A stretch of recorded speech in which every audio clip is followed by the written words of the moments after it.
So it's a, you know, a spring day in May. It's May 12th of year 11.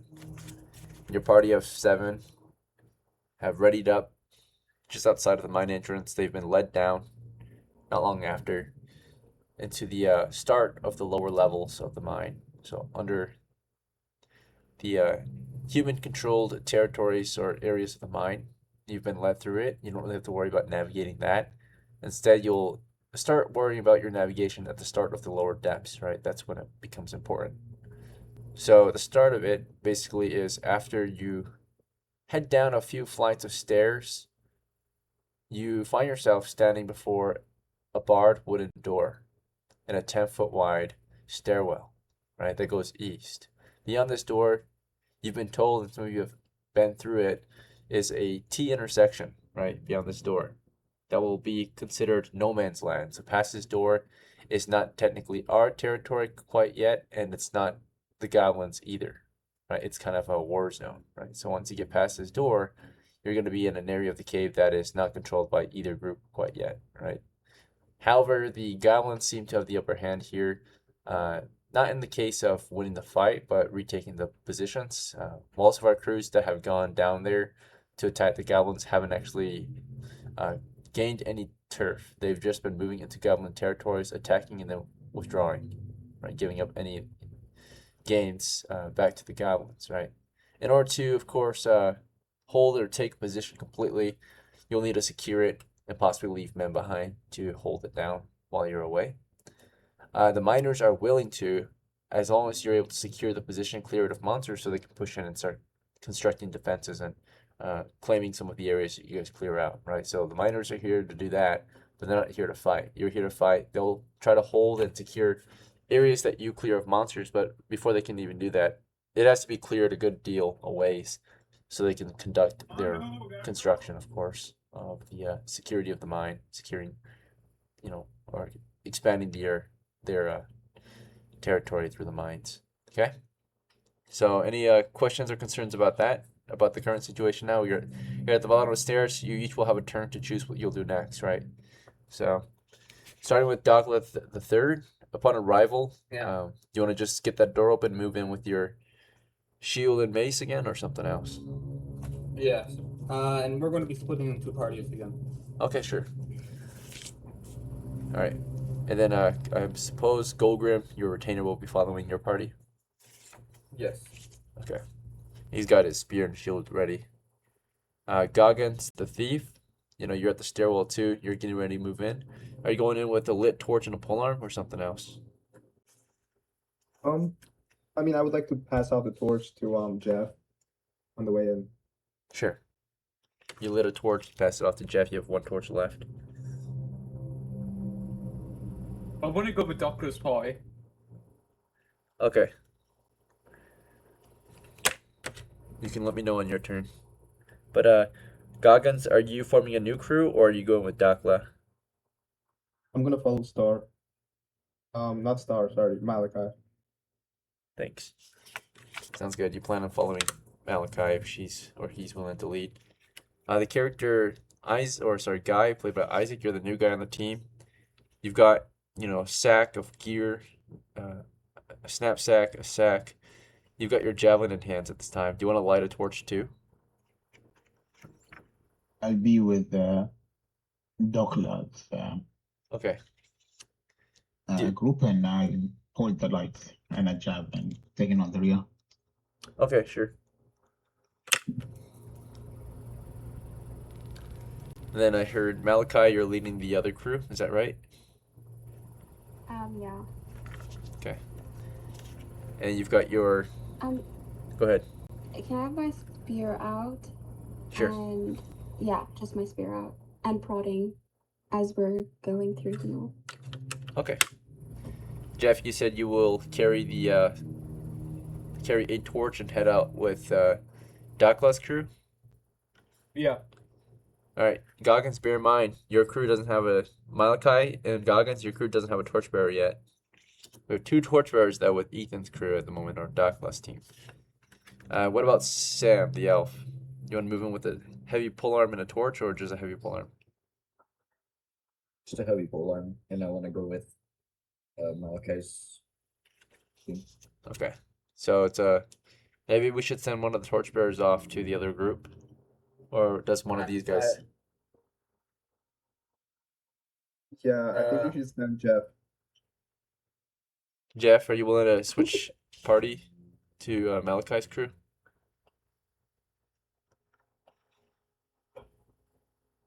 I can't hear I'll you. give them the torch, Okay. but no, I'm gonna bro, stop laughing. No, I'm gonna go with DOCKLA. Okay, sure. Well, he's passing off the torch to your crew. So of the three of you, who will take it? I mean, Malachi has to do it because we have a polearms. All right, Malachi, is that fine? Okay, yeah, I'll take. Spear and Yeah, torch. that's fine. Yeah. All right. Well, your party has had some time to form up and get ready to move in. Now, I guess which group is first to get that door open and move in? Because it's a narrow doorway, right? Allowing one at a time through the door and into the intersection beyond. So, yeah, who's first? Who's leading? I suppose I will get that door open first. But Alright. I'll do it carefully. Sure. By carefully, does that mean just slowly open it, or? Yeah, slowly open it and making sure there's no trap behind it. Okay. So to know if there's a trap behind it, what do you do? Are you just gonna slowly open it and observe, or? Just. What did you say? What are you gonna do to ensure it's not trapped? I will carefully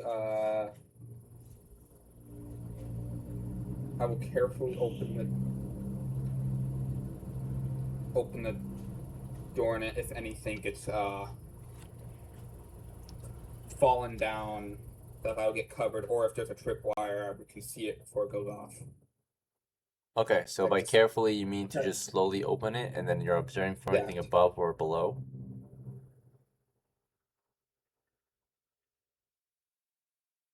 Just carefully open it slowly, and looking through the cracks. Sure. As DOCKLA the third is figuring out and trying to open this door carefully, does anyone want to do anything differently? Otherwise, you guys are all just waiting around. All right, very well. I'll provide light. I'll provide light for DOCKLA, sure. DOCKLA. Yeah. All right, well, DOCKLA, you unbarred the door. You carefully and slowly open it, observing above and below and into any cracks. And you see nothing here so far. Right, nothing on the floor, nothing above the door. The door does open slowly. It does creak. And how wide do you want to open the door? Just all the way, or? Just halfway right now. Okay, the door is halfway open. You're able to see into the intersection, only about half of it. And based on where the handle is of this door, the door's handle is right now. To open this door, you're pulling it open. So the handle's on your right side, so or toward the south. So it opens from the south to the north, right? So you're pulling it in to the west. So therefore, you're only able to see southeast, right? As you pull the door open, you're able to see kind of southeast, and if you want, you can peek around and look northwest, or I mean northeast. But anyway, yeah, intersection up ahead goes north and south. Alright, I suppose I will have my guy, my retainer, start prodding and start leaving. Send him ahead to prod through the door. Yeah, just Okay. As they're figuring all that out, the rest of you guys want to continue to just wait around in the stairwell? Any questions, concerns, any other actions you guys want to take? Otherwise, you're just going to wait around for another turn. I listened to Ethan's orders. He hasn't provided any orders yet. He's at the door right now. And he only gave orders to his retainer to prod ahead. So the retainer is opening the door further and poking his spear ahead into the intersection at this time. So you listen for his orders, but he hasn't given any. So in that time, do you want to just wait around for orders, Jeff, or something else? Yeah, so you know how you can move as a party, so move quickly. Sure. Yeah, going once, going twice. Does anyone else want to try anything during this time? Otherwise, you are all just waiting around except for a few of Can you. I try and listen? Can I try and listen to the north wall? Sure. You were listening toward the north. Is there anything in particular you're listening for, or you just want to see what you can hear? Goblins maybe. Listening for goblins? Okay. Roll a 6-sider in the chat. Play with post. Anyone else want to try anything? As this door is being opened and prodded ahead, and a few of you are thinking or waiting orders. Some of you are listening around. Some of you are waiting around. Is there like any signs on like the walls of the cave or whatnot Any signs on the walls of here? like of the goblins activities? Oh, looking for signs of goblins? From here, you can't see any, but maybe past this door, there might be. Then I provide light for the hireling. Okay, yep. He's poking into that intersection. For the listener, which is Sam, what did you roll? Got a 5. Okay, well, you're not quite in the intersection yet. You're still in the stairwell, and you're listening against the north wall, as you had mentioned already. And with a 5, you can hear, of course, most of the crew just kind of waiting around, the crackling, sputtering torches. But against that north wall, you hear nothing, of course. It's just it's a stone wall, right? All right. Well, back to DOCKLA the third. Looks like your retainer is finished prodding the intersection ahead. He looks north, he looks south. It's clear, all right? So he's like peeking around the Alright. door. Yeah, I'll take my party then down southwards. Directly north and directly south of the door, by the way, are piles of rubble. And it's only about a 10-foot by 10-foot area of random rubble. Okay, just piled up. And DOCKLA, you and your retainer are headed south. Is that what you said? Yeah, Okay. with my party. Are you abreast or behind him? Abreast. Okay. The two of you make your way south. He's prodding south. You're right beside him. The rest of you in that crew, includes Sky and Jeff, you want to just follow GOGGRIM and DOCKLA the third south or something else? Yep. I'll follow. Yeah. Very well. All right. The two of you continue to follow them southward through and past the rubble that he just prodded and detected nothing within. North crew, or not North crew, but MALAKAI'S crew, were you guys planning on going north or something else? We're planning to go north. Okay, and you said you wanted to prod north, right? There's some rubble to the north. Yeah. Further ahead, maybe 10 to 20 feet away from that rubble, further down this corridor to the north, there's an open pit trap, half revealed, half concealed. You can go around it. It's only 7 by 7 feet in the 10-foot wide corridor. Otherwise, it seems like you're leading your crew north. So those who are with you, Goggins and Sam, do you want to just keep following Malakai? Do either of you want to be beside him or something else? Yeah, I want to prod with them. Okay, so you're standing with him and prodding ahead. Goggins? No, I follow him. Okay, you just follow. Sounds good. All right. DOCKLA the third. Your party has made their way south for about maybe 10 to 20 feet past the rubble, and the corridor is turning to the east now. As you look around the corner, you can see up ahead there's an open doorway. No signs of any monsters yet. Alright. We'll go through it, and we have to go single file. Right? Past that doorway, it is a narrow tunnel, 5 feet wide, 5 feet tall, so it does get narrow and tight past that door. Alright, then. I will be in front, have my guy behind me, and the other two can decide where they want to be. Okay. Yep, so DOCKLA the third is leading ahead through the doorway while the rest of you follow. Is that fine? Yeah. Malakai, your crew has managed to get past the rubble, past the pitfall trap, and all the way down this 50-foot long corridor. It turns east toward a very large open cavern that continues mainly southeast. Would you like to proceed into that cave or something else? You can also see piles of I'll salt in proceed that into cave. the proceed into the cave. Sounds good. And you're still prodding, right? So Yeah. crew is carefully prodding ahead, looking for any signs of the monsters. Little to nothing down here yet. Assault up ahead. That's about it. back to DOCKLA the Third's crew. DOCKLA the Yep. Third, you stepped into, of course, the narrow tunnel ahead, and you're just And I exploring. want my it's fine. I want my retainer to be prodding 5 feet ahead of me. It's impossible. He's behind you in a tight space. Okay. You want to send him in the front? No. So you want to just move forward? Yep. All right, roll 1d6. Yep. I knew it. Booby trap. You're walking forward carefully, and then your foot steps onto it. Steps down, and the floor beneath your foot breaks, right? Gives in under your weight. Does my dexterity help? Hand-eye coordination, reflexes, maybe. I'm not too sure. This is a trap check, so I've done it in the past. it's not supposed to, but possibly. Someone's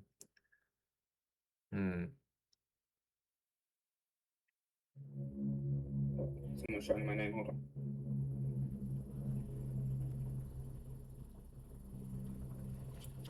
I'll double check if there is a bonus, but usually I don't think there is. So There isn't, I don't believe, but you've done it in the past like that. So okay. Traps 2 in 6 chance when PC makes an action that could trigger.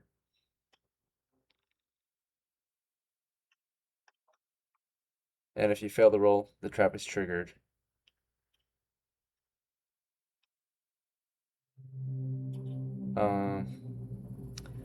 There are some actions that will automatically trigger it, and there are some actions that will prevent it completely. Walking onto it has a chance of triggering it, and has a chance of not triggering it. So, I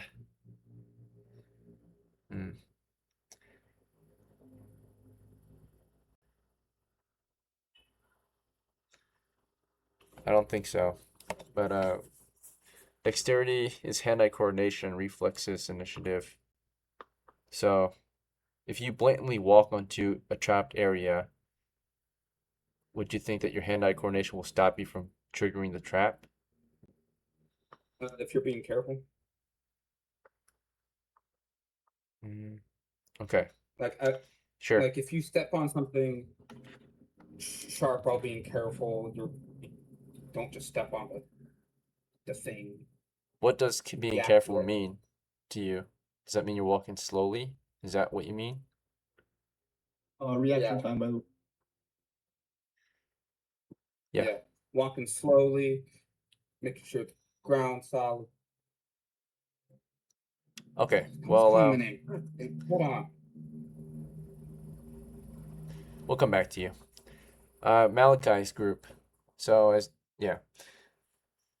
Malakai, your crew managed to enter a large cave system, or a large cave, right? You move in east, you're in the northwestern corner of the cave. There's a bunch of salt piled up along the north wall. It's 30 feet east to west, and it continues south for as far as you can see, right? There's water that pours down from the north wall and continues to flow down to the south, puddles up toward the south area and pools there, where you see more salt. But those salt veins are actually like embedded in the earth still. They haven't been grinded or smashed up yet. So they are not ready for extraction. But yeah, this open cave, your torchlight shines into it, and so far it's clear. See no signs of monsters, signs of valuables, no signs of traps. There's one exit to the far south, maybe, from what our crew remembers. But yeah, what do you want to do in here, starting with your point man, which is, of course, Malakai. Go to the far I'm south. so sorry. Go to the far south. Far south, okay. Your party continues south. Those who are with you, Goggins, you want to continue south too? Yes, I follow my leader. Okay. And then what about Sam? Do you want to just follow Malakai south as well? Through this open cave? Okay. Yeah, your crew is making their way south. Back to DOCKLA Third's group. Yeah. So at default, okay, you're good. At default, it's not supposed to. Per the DM, if it's necessary, they can house rule it, or your dexterity might adjust the chance of you not triggering a trap because you're coordinated enough to maybe not trigger it by stepping on it. What did you roll for a d6? I rolled a 2. Okay, so we'll say your dexterity can That's fine. adjust it. What's your dexterity? I believe it's 14. Okay, so with a 14 dexterity, you would have a 3 and 6. Sorry, you would typically have a 1 in 6 chance, maybe, of triggering it then. Since there's only a 2 in 6 chance of triggering a trap. Usually. So, yeah. Let's see. Chance of triggering a trap 2 in 6 when the player takes an action that could trigger a trap. So, yeah, I guess you carefully stepped and you felt the floor carefully since you chose to be careful here, right? And yeah, you step into it, you realize the floor is weak here, so what's next?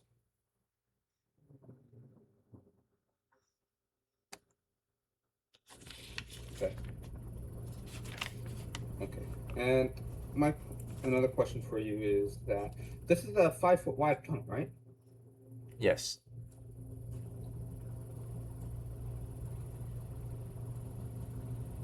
Does a whole human take up a 5 feet? Is it It's not possible? exactly 5 feet wide, but it's roughly 5 feet wide. And a human doesn't take up 5 Roughly. feet. They take about 2.5 feet comfortably, right? But if you want, you can squeeze 2 people and then it's cramped, right? And then what if you might be forced to step into the booby trap at that point? Yeah. But it's impossible to have someone reach their spear around me and prod 5 feet ahead. They wouldn't be able to prod. They would be prodding at a different angle, right? They would be prodding. They can't prod through you, but they can prod around you. And it'd be awkward, right? Okay. So he can maybe poke ahead and get his spear in your way and slow you down and only poke a particular area as you're moving. Yeah, okay. So I am going to suggest to my retainer that I hold on to his spear, and if we get into combat, I will drop his spear to hold so he can get it. Okay. Well, as you're making that suggestion to him and you guys are figuring things out, time is passing. Those who are with DOCKLA's crew, yeah, you guys are held up at a door currently. You spent about 2 turns figuring this out. What's next? Who else is in that team? It's Guy and Jeff. Do you want to just wait around in the background as he's trying to push through? Figure this I'm out. gonna say to him, why don't you just jump over? The tunnel, by the way, is only 5 feet tall and 5 feet wide. So Well, you're he can crouching in dolphin here. dive. Okay. So you suggest he dolphin dives across. Guy, what about you? Anything you want Gives to a do? thumbs up. What's up? I give a thumbs up in the response with the dolphin diving. Oh yeah, I disagree suggestion. with that. Tell him to dolphin dive across the tunnel. Okay, we'll come back to your crew. Malachi, your party has reached the south side of the cave. You're at the end of the flow of water here. It's kind of a large puddle among the veins of salt here along the southwest and southeast corners of this cave system.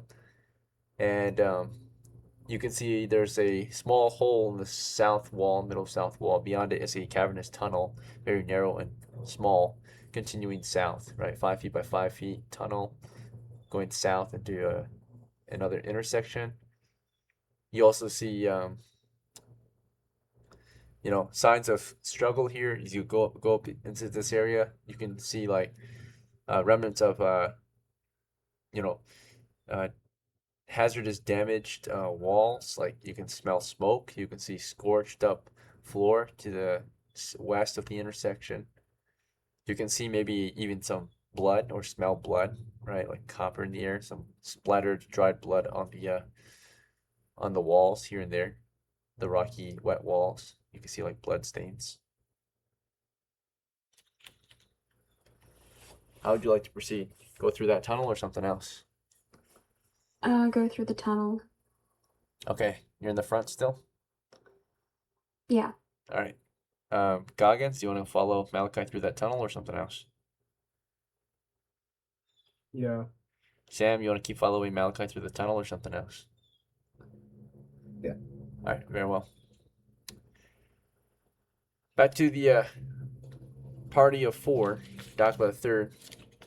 Do you want to dolphin dive across this area of the tunnel or something else? No. Step over it.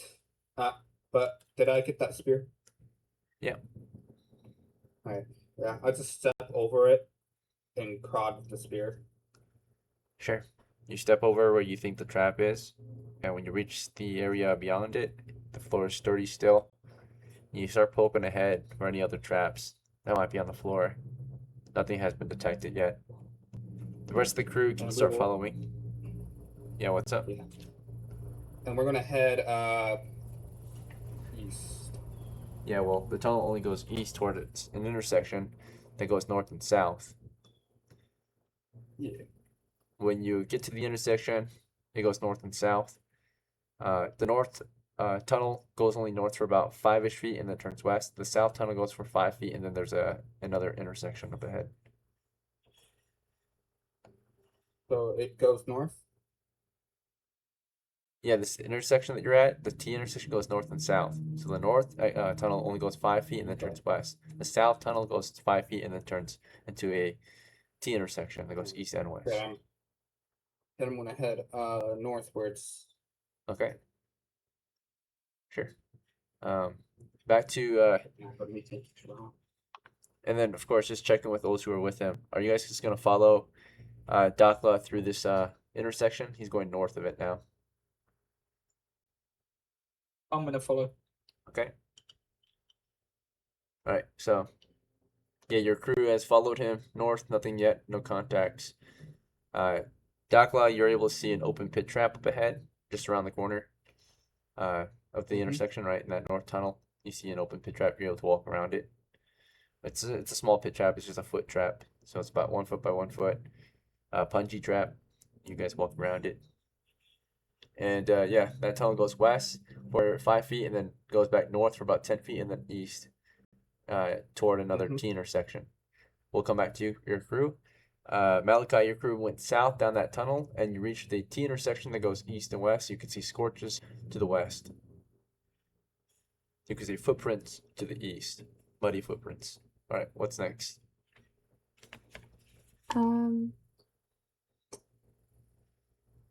We're gonna go east. East, okay. Yep, your party's moving east. DOCKLA the third, by the time your crew gets north or starts to move north, before you even get to the corner up ahead toward that next intersection where you see scorch marks west of it, you start to see torchlight up there. Could be the other crew. Otherwise, the only way forward is east at this point toward a T intersection, north of which is a tunnel headed toward a cave, east of which is a tunnel headed toward a corner. Would you want to go north or east at this point? You can see the Let's torchlight go fading to east. the east. You want to go east? Looks like you're following the other crew. The other crew, you're up ahead to that. After that corner to the east, it goes south to a T intersection. From that T intersection, you can go south or east. Still no signs of any monsters out here. Traps or treasure, nothing. So yeah, would you go south or east from there, Malachi? At the next intersection. I can tell you what you see Correct on me them. if I'm wrong, but wouldn't East. So if you look east right now, Malachi, the tunnel goes for about 15 feet east.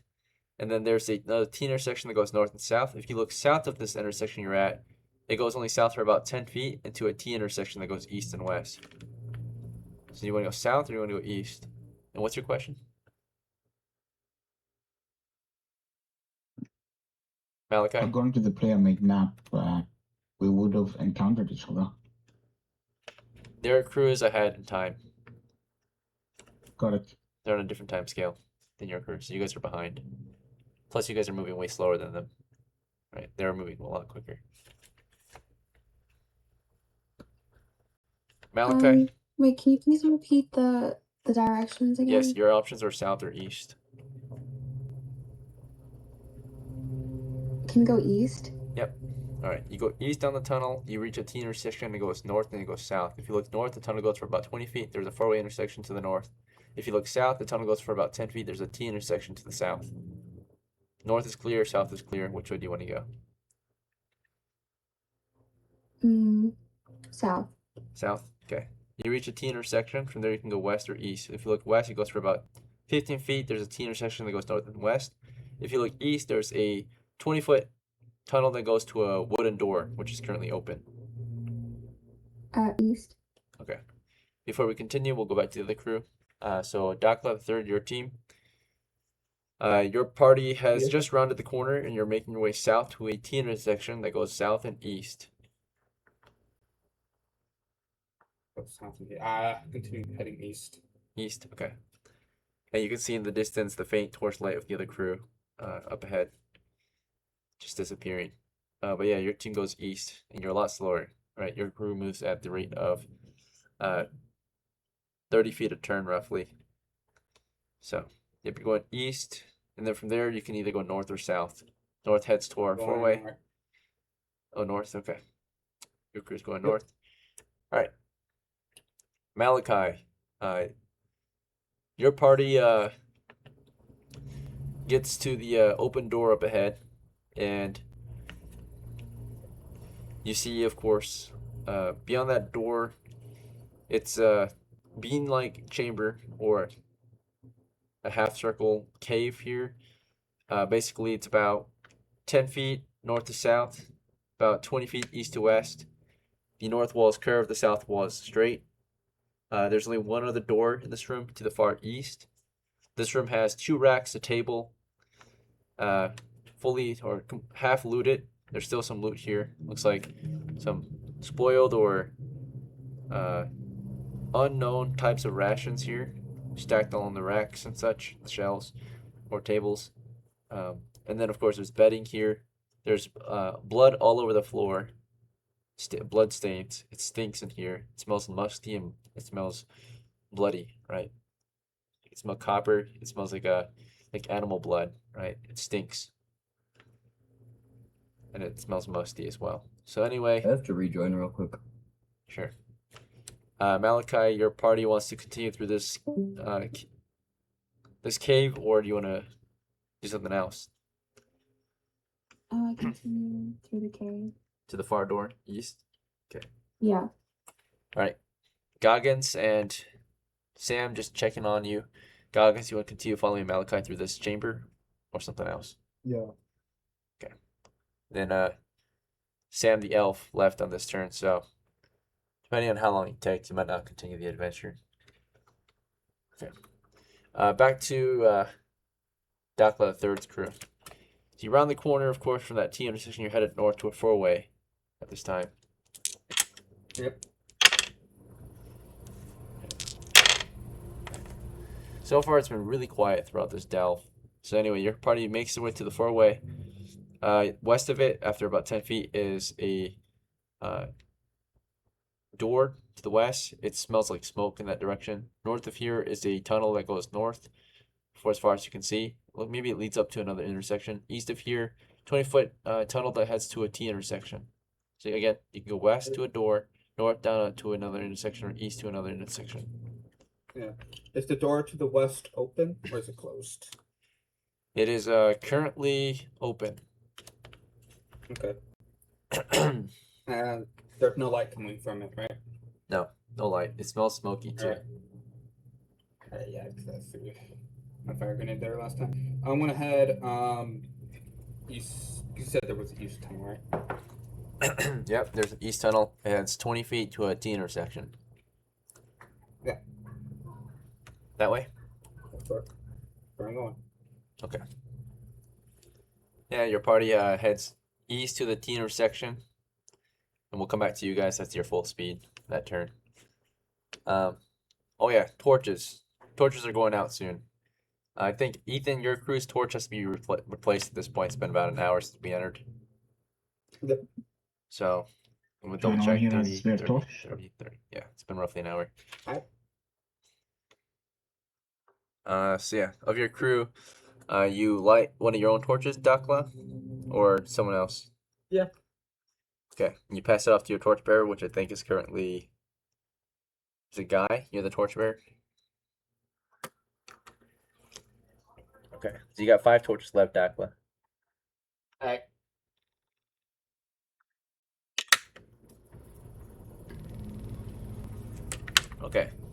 South crew. Your team moves roughly. I think you guys are medium footmen, so you're able to move twice as fast.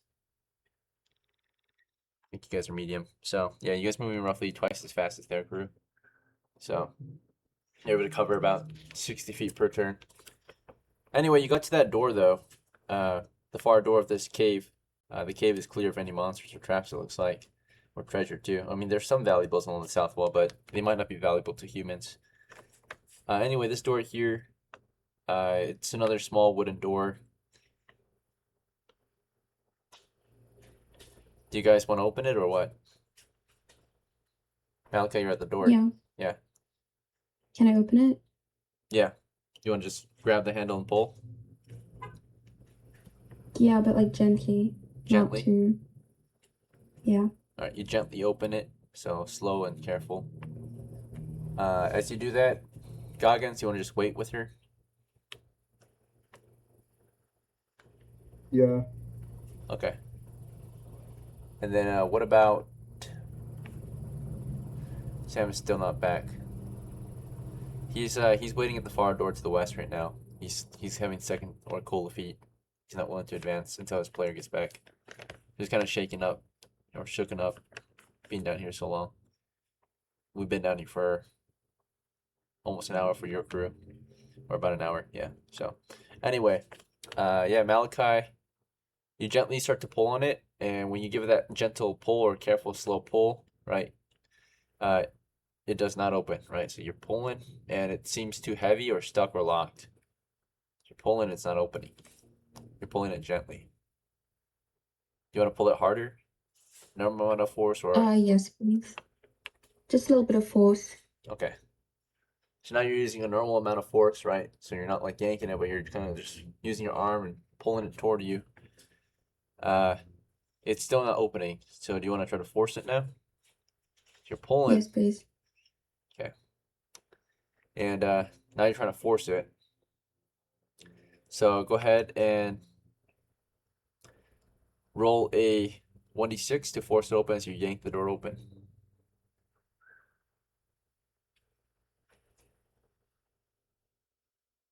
Okay.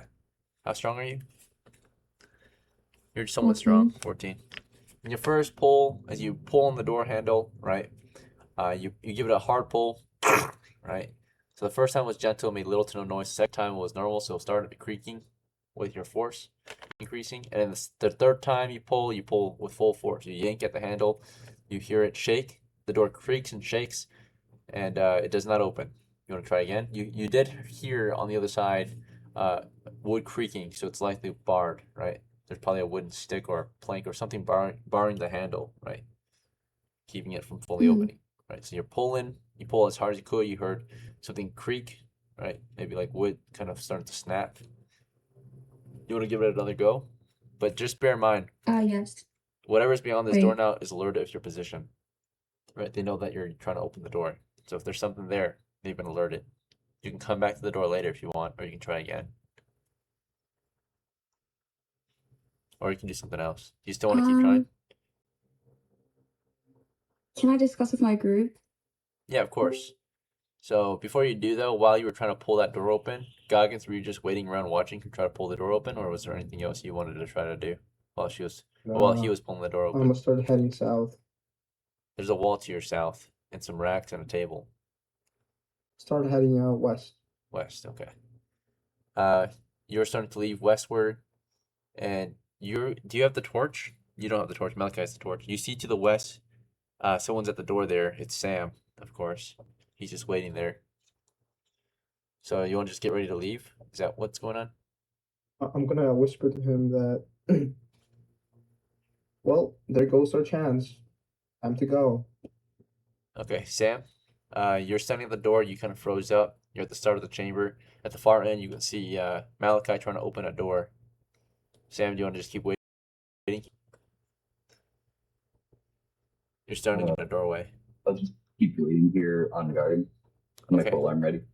Are you guarding east or west? West is back the way you came. East is toward where you guys were headed. East. Okay. Yep, you're looking east. All right, back to DOCKLA 3rd's team. So you guys went east, and we got to the east. You're at a T intersection, and it goes north and it goes south. When you look north,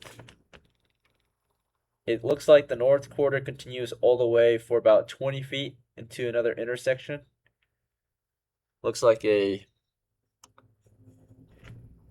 another four-way intersection up there. And then south of it, south of this position, you've got yourself a T intersection to the south after about another 20 feet. Okay. I'll head southward then. Alright. Yep, your party's making way down this 20-foot tunnel. You reach that end of the tunnel. And those who are with you, which is Guy, GOGGRIM, and Jeff. Guy and GOGGRIM, Jeff, do you guys want to keep following DOCKLA III through these tunnels? He's headed south now. Don't forget to prod around, and yes. Okay, Probably. very well. Alright. So, yeah, you get to the south. You can see to the west, the tunnel is only about 5 feet. There's a door there. To the east, the tunnel is about maybe about 25 feet or so to the east. And then after that, there's a kind of a chamber there. 10-foot chamber headed south. But in that chamber, there's a continuation of the tunnel. And it goes east. Okay? Yeah. All right. I say we go west. Towards the door. Oh yeah. Yeah. I give prod up to the door, make sure there's no traps, and when I'm done prodding, you give back the Goblin its spear. Okay. So, yep, Wait, before prod you at the door. prod the door,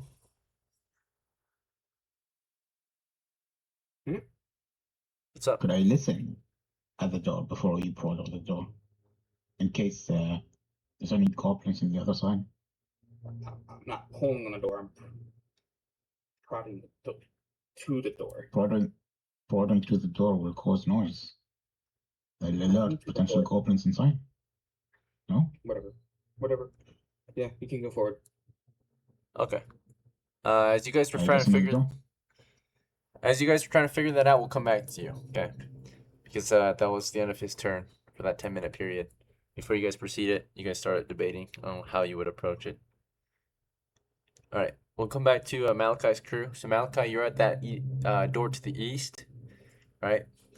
You spent the last 10 minutes trying to get that thing opened, or carefully and explored in here and trying to get that door open. Your crew has fallen back though. The torchbearer is leaving you, right? Or actually, you're the torchbearer. So Malakai, you're in the front. You've got the torch. You set your spear to the side to open this door with one hand. You gave it a pull earlier, it didn't open. You want to keep trying, or something else? No, I'll fall back. Okay, you fall back. I'll fall back. All right, you see And then I'll give the torch to what's this guy's name? Goggins or Sam? Goggins. Okay, you pass it off to Goggins. He's in front. Yeah. Goggins, you want it? I obey my captain. Oh yeah, I forgot to replenish your guys' torch earlier, but at some point you guys had to replace that torch. So whose torch did we use to replace it? One of Sam's, Malakai's, or Goggins' torch? I don't think Malakai has I any. have done enough with this party. I will not be using my torch. Okay, Sam, is that fine? You have 5. So Sam. Okay. You got 4 left. Current time, by the way, so you started your delve from the door, or upon entry, it was at 8 o'clock. It's currently it's currently 9:30. Right. So you're halfway through the second turn or hour, and you're halfway through the second torch. I mean, so from here, you guys want to go west, right? You're all at that western door. So you waited for Malakai to regroup on you. Torch is currently being held by Goggins, and I guess you guys are headed west, right?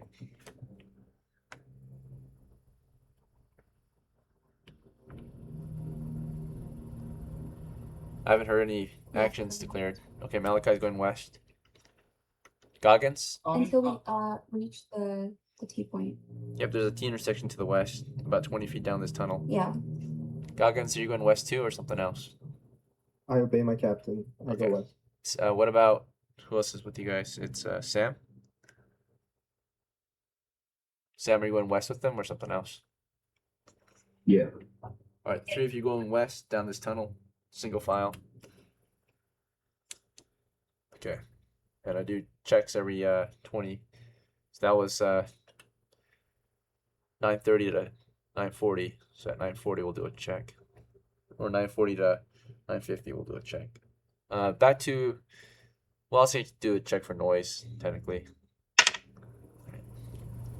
Back to the north crew, or DOCKLA's crew. So you guys, of course, went west, or you were about to prod to that door to the west, but you stopped and decided to let him just kind of move up to that western door, right? If he carefully moves up to it, nothing happens. You didn't have to prod, it looks like. He got up to it and he starts listening against it. So as guys listening against that door, DOCKLA third, what do you do? I will get behind him and protect him, my shield from his rear. All right, so you're looking east. And then who else is with you guys? Looks like we've got Jeff as well. Jeff, what are you gonna do? I'm gonna wait for my leader Ethan to get us in combat, I guess. I'll continue following. Okay, just wait behind him. And then of course his retainer's waiting as well. You guys are probably on guard, looking north or east. Okay, well, let's see. So we're going into what Guy hears. So Guy, you're listening at this time, and you don't hear much behind the door, but still roll a 6-sider, see if you hear.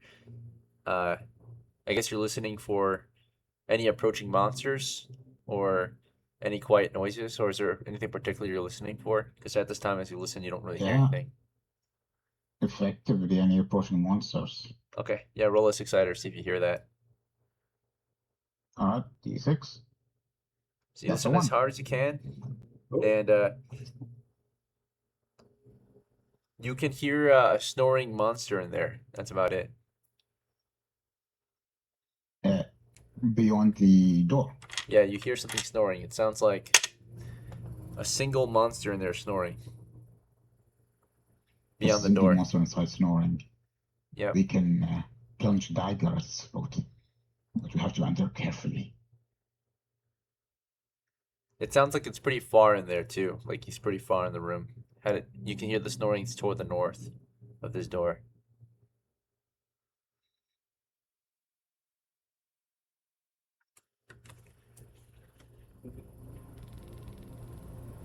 DOCKLA, open the door carefully. Then I suppose I will switch with Guy and have my try to carefully open the door. All right, you got a shield in one hand and a mace in the other. You're just gonna gently push the door, or how are you gonna open it? Yeah. Just Alright. What? Which side are the hinges? Not on this side. So you have to push. Yeah. Push on the door carefully. As you gently push the door, it does not give. That means it's either stuck or locked, or you have to push harder, right? Everyone, get ready. I'm gonna force it open. Okay. With your foot, your hand, or something else? Yeah, I suppose with my foot. Okay. Yeah. So you try to forcefully push it with your foot. So you kick it in, right? Go ahead and roll a 6-sider. In the meantime, the others that are with you, which is Jeff and Guy, you guys just want to keep standing around, waiting for him to open the door. Prepare weapons. Yep, weapons There's ready. the javelin. Sure. What about Jeff? You want to just stand around? I'm gonna prepare my pickaxe. Okay. and allow DOCKLA's retainer to be in front of me. Yeah, sure. We'll come back to your crew. Actually, no. We're still in the same turn. Roll a 6-sider. Level 2. Door's forced open. Yep. You kick it in. Turns out the door was indeed barred by a wooden plank. That wooden plank snaps in half, right, as you kick it in. The door slams open, the wooden door.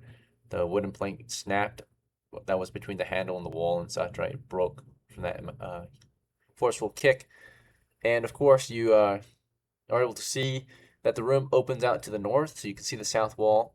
From the looks of it, this is some kind of storeroom. Along the western wall, it's just piles and piles of food and salt along the east. So yeah, food stocks and salt, right, along the east, and then the far north is like a chair and a table, wooden stool and a small wooden table. But yeah, there's a single goblin over there sitting around. Oh. He wakes up, right? He's a bigger goblin than most, but he's a goblin bodyguard, right? He's a taller, bigger, stockier goblin. He wakes up, of course, or actually, he has a 2 in 6 chance to be surprised, actually. So he's surprised. So he's like waking up, but it wasn't ready. So you rush in there, you surprised him, and you want to just rush him, charge his position with your... Yeah, crush his skull. Okay, Mason shield. Yep, you run toward him. He's like fumbling about, like just waking up. And then, of course, what else we got in here? We've got a few other things in here. He's not alone. It's just him. But then you'll see at his feet are some goblin women, right? They're just kind of laying at his feet, right? So they stir awake as well, startled by the charging brute of a man, right? Clad in heavy armor, padded armor, and helm, shield. And then right behind you, next in line, I think it was Guy. Guy, you were next. You got your javelin in your hand and a torch in the other. You want to just charge in after him? Get ready to thrust your... Yeah? Okay. And then what about, I think, Golgrim? He's going to, of course, he's a retainer. He's a follower. And we'll do a little morale check. See if he's willing to charge in there right after his employer. I did a morale check on him, and instead of charging in there, he wasn't as brave. He kind of stayed out for a round, just kind of waiting. Maybe he was waiting for something to happen, something bad. Maybe, he waited out in the corridor, ready to push in, but he didn't quite push in quite yet. And then, of course, we've got Jeff. You want to hesitate to go in there too, or you want to just run in after it? I'm going to charge in as well. Okay. All right, yeah. So your party charges in, of course, and so first thing, of course, that happens when you charge in is the door pops open. We do have to do a trap check, so there is a booby trap in here. DOCKLA, you're the first in, so you're the first to possibly trigger it. The roll is if you take an action that could trigger it, and there's an iffy chance, then of course, or if you take an action that will trigger it, then it will trigger. But if you take an action that could trigger it, then there's a chance you don't trigger it. If you charge in here and you step on the ground that the trap is in, instead of being careful about your advance, which you're not careful, of course, you charge. I'm gonna say you trigger it. Since I really don't need a charge in, do I? Just advance, can't I? Okay, so roll a d6 then. See if you want to just hesitate on the way in as well. Okay. So it turns out, as you step beyond the door, as soon as you take your first step in, you feel that the floor indeed is weak in front of the door, right? So you step into the room. After kicking the door open, you step in. The first step, you're careful about it. You can feel the floor giving, right? Breaking under your weight. Yep. At that point, did you want to choke up and step out of there and close the door, or something else? No. Can I step over it? Oh wait, no. This might be pitfall. Yeah, I'm just gonna choke. Okay. Whoa, trap. All right, and that bought him time to get ready. So the guard there, of course, got up, grabbed his weapon, right, and moved in to attack you, right, from the north. And as that's going on, the rest of you, the one right behind him was Guy. Guy, he was about to move in, but he hesitates to go in after realizing he might be trapped with his foot. And Guy, do you want to just wait to move in or something else? I'll wait till the goblin goes ahead and it's in like melee distance to DOCKLA, and can I go ahead and activate the trap? Okay, yeah. Presuming it's weight based, I'll just go ahead and like slam my javelin to the ground in front of me, trying to activate the trap so Poke that the into it? goblin falls instead. So DOCKLA's in the way, but if he backs up, you can poke into it, right? So he's standing in your way right now. Yeah, what's the goblins here? So DOCKLA, you're in the doorway. You're a choke point, right? Or you're choking up the rest of the crew, right? They can't really do anything from back here. As you are choked up, that goblin, woke up, grabbed his weapon, and moved forward, and started stabbing at you from a distance, right? So, he picked up his spear. He's thrusting it at you from a distance. You've got a mace. So, do you want to back out of here before he reaches you with his spear, or something else? Yeah, I'm gonna back out of there. Okay. So yeah, you back out of there. You can see the one of the goblin civilian girls. She's like grabbing like basically she grabs onto like something on the table, right? And it's just like a little horn, and she starts to blow on it, right? It's a little horn. She blows and alerts nearby goblins of the situation that you guys, what area that is being attacked, right? So they can make their way over.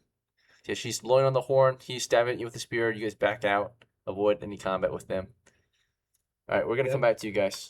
Back to the other crew, MALAKAI'S team. You guys made your way west to the T intersection, right? And while you're over here, you can hear in the distance, somewhere in the dungeon, the distant sound of a horn being blown, right?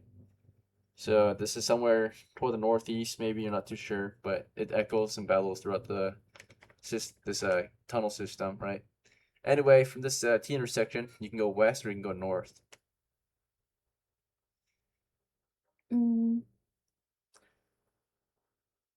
think we're gonna go north. North, okay. Yep, your team is headed north. It goes for only 10 feet north. There's a T intersection there, west or north from there. So if you look west, it goes about 15 west to another T intersection. If you go north, it goes for about 20 feet to a four-way intersection. So you can go west or north from here. North. North? North. Okay. All right. You guys, it's still your turn. You're halfway through your turn. You get to that four-way intersection, right? And you can hear movement toward the north. You can actually see torchlight headed down south, or headed from the north to the south now. So you're moving north to the four-way, and then around the corner to the west and east of the far intersections ahead, you can start to see like a horde of monsters making their way down the tunnels, right, from the north end. So do you want to hold this position or something else? You're at the south side of a four-way intersection. Hold the position. Okay, so you guys stand your ground. Yeah. Okay, you can And see just enemies. get ready to fight. All right, Jeff, or who's with Malakai? It's Goggins and Sam. Do you guys want to just hold your ground? You see torchlight in the distance appear, right? Far to the north, maybe about 40 to 60 feet out, around the corners of the various intersections far to the north, torchlight emerges, right? This is not long after the horn was sounded down in these tunnels. Yeah, well, ready to pull then. Ready to pull arms? Okay. All right. What about Goggins? Are we? Can I hide behind a wall? You're in a tunnel right now. North of you is an intersection, south of you is an intersection. So there's no wall to hide behind unless you advance north or return south, right? So there's a wall to your east and west, but the light is coming from the north.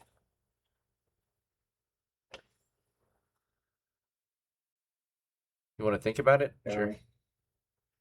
All right, we'll come back to you in a moment. I'm gonna follow my leader.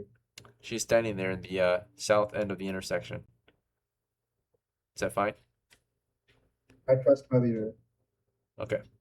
As your party holds that position, that torchlight does stop. It does halt. So you can see the torchlight. It's far to the north and it halts, right? Instead, something else comes flying down the tunnel. Arrows, right? Okay, you are receiving enemy fire. 3 arrows come flying down to your position in this 5-foot tunnel, right? That's how many shooters they can get down the line. So, you're getting shot at from the north. 1 arrow for each of you. Goggins, 10 on you. Let's check if that's a hit. That's a misfire. Malachi, misfire. Sam, you're hit. 15. Sam took 6 minus 1 because they're small. 5 damage. Sam was killed in action at that moment, right? So standing in line in the open tunnel, no cover, no concealment, just standing there. You receive enemy fire. 5 HP. You have 4 hit points. Wait, I thought Constitution upgraded HP. Or is that Dexterity? It does. Wait,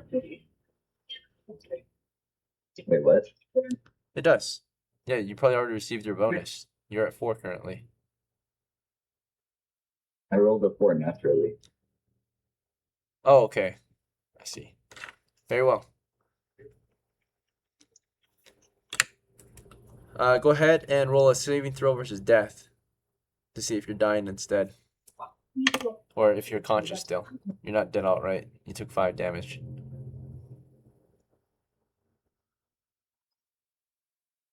What's the roll? 1d20. Good call. Fail.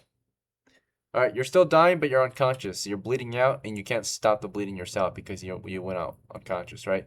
As you guys held the line in that tunnel, 3 arrows came flying down the line, and 2 arrows missed Goggins and Malachi. 1 arrow hit Sam in the face, took out his eye, right? Sam also went unconscious, right, from that hit. So he fell over, blood is spurting out of his face. He's down. You can see he's still breathing, but the guy is like out of it, right? He's just shooken up, like blood spurting out of his face, right? And he's, just kind of downed, right? Went into shock. Can I put bandages on his eye or something to stop the bleeding? It's not bleeding badly right now, but it is in his eye socket.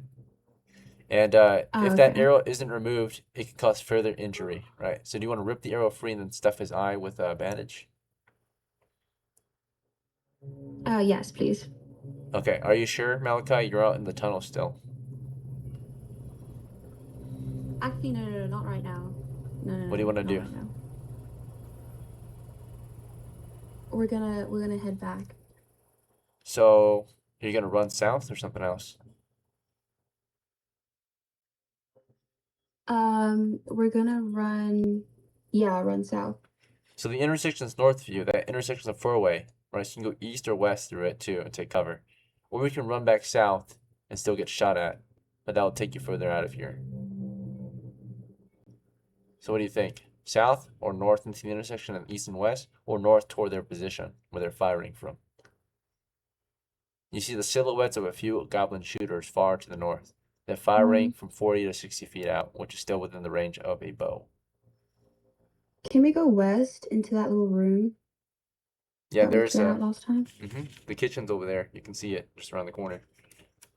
Yeah, we're gonna go in there. All right, so you're moving northwest into that kitchen area under enemy fire.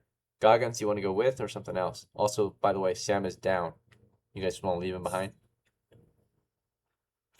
I'm gonna carry Sam with me. Just to- you? Okay. Yeah. All right, you grab on him. You try to drag him out of there. You can try to be forceful. If you're forceful, you might be able to move faster. I'm gonna force myself upon him. Yeah. Yep. And Malachi, do you want to help? If you help, it will speed it up, but then you're at risk. Or do you want to just get out of there? I'll help. Okay. You guys know the risk you're taking, right? So, you've already been warned. Actually, no, I don't want to help. All right, just take cover. I will die for my party. Okay. All right.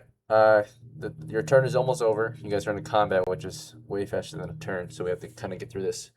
So, yeah, Malachi, you start running again. Right after the enemy shot at you, you didn't just stand there. You took a moment to think.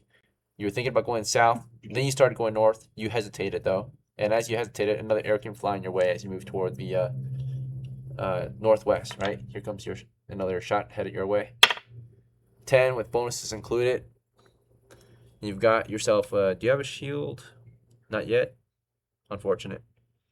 All right, that is a hit. Damage is 1 damage. You're very lucky, Malachi. Minimum is 1 damage, so they're gonna deal 1. You're not dead. You're dying, just like Sam. But because you hesitated, that's what cost it you, right? You thought about helping Sam. You thought about going south, and then eventually you'll of course start moving northwest. So that hesitation might have gotten you killed, right? Make a saving throw versus death. 1d20 when you're ready. It's a hard decision though, right? So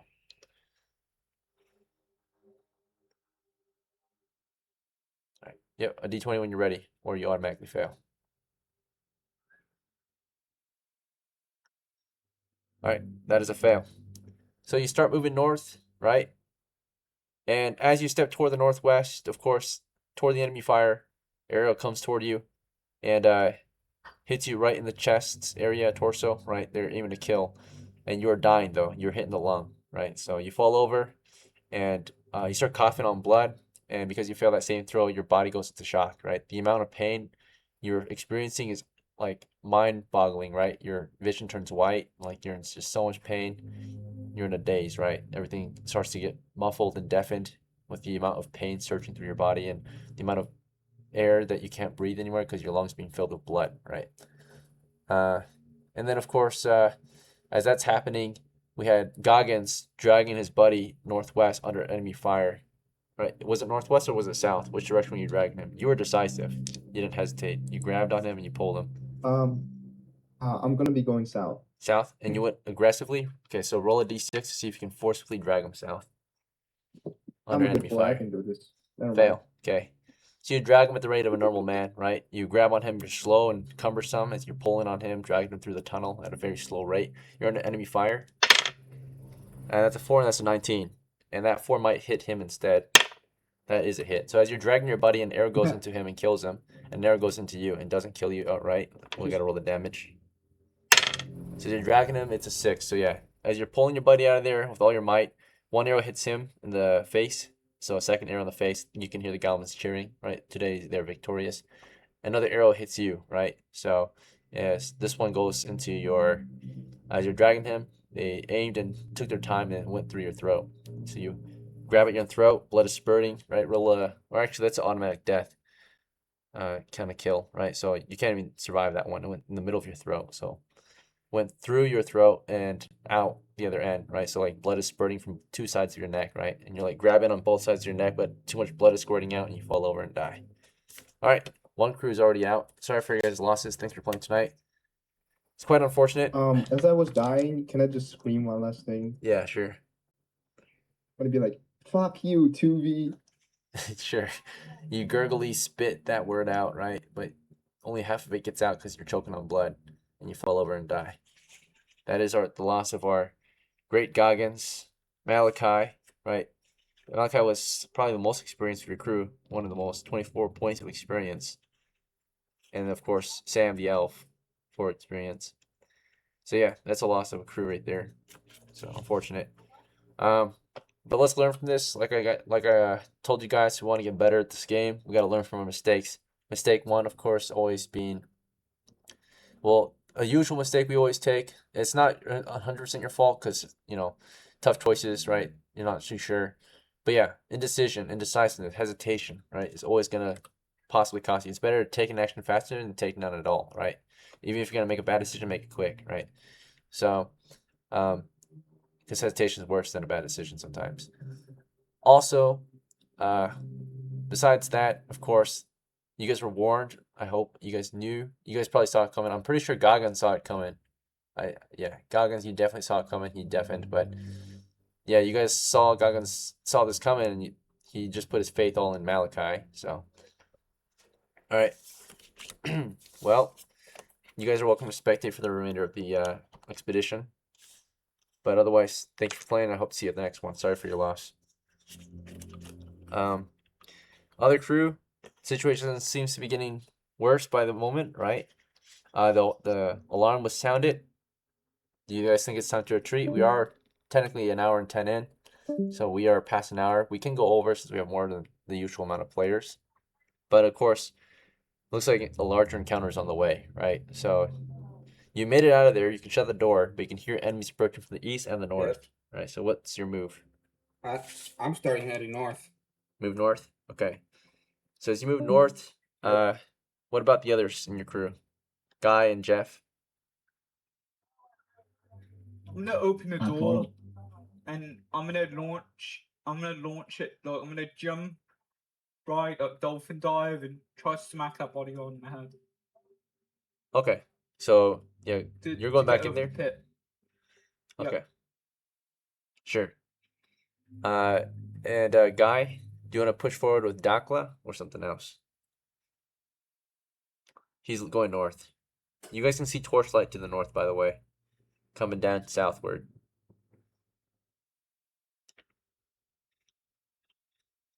DOCKLA and Guy, are you going north? Or DOCKLA? Yeah. Sorry, I know Yes, DOCKLA's going north, but except- Guy? Yeah. I didn't hear anything from Guy yet. Yeah. You're going north?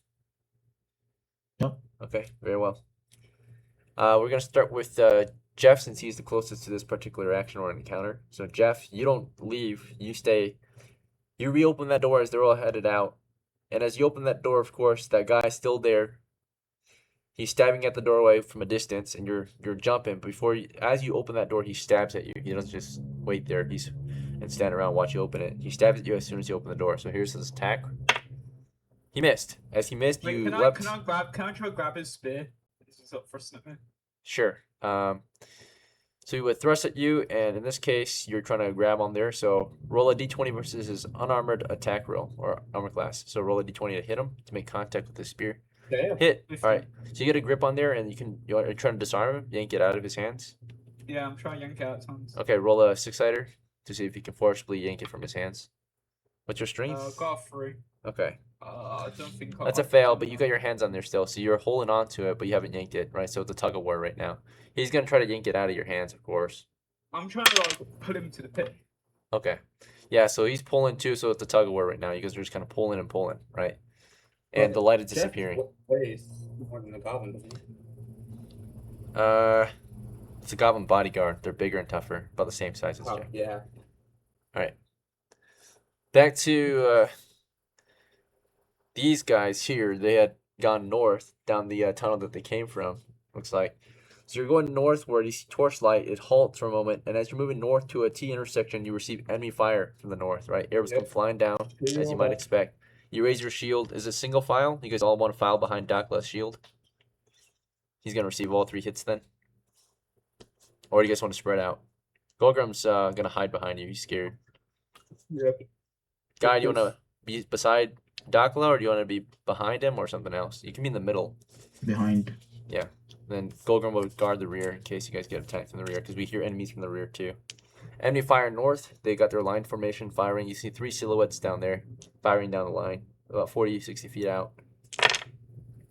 All right. Of those shots, none of them hit, I think. Nice. Yeah. So they all just land on the shield or go past the shield, right, and down the tunnel. And yeah, they come flying down the 5-foot tunnel. Just 3 arrows come down, and only 1 hits the shield, or maybe 2, and the other one goes right past it. Yeah, you get to the T intersection. You want to keep moving north or west from here? Also, as you get to the T intersection, you can hear your other crews out there being attacked, right? You can see them. At this time, when you get to that intersection, you see, like, them just getting lit up right now. So enemy fire to the west, too. You want to go west or north? North would be toward the enemy fire. West would be toward your crew that's being being fired on. Well, let's head north. North toward the enemy fire. Yeah. Okay. No matter what, we're kind of fucked here. All right. Yeah, you charge the position north. Keep moving. Guy, do you want to keep pushing north with DOCKLA?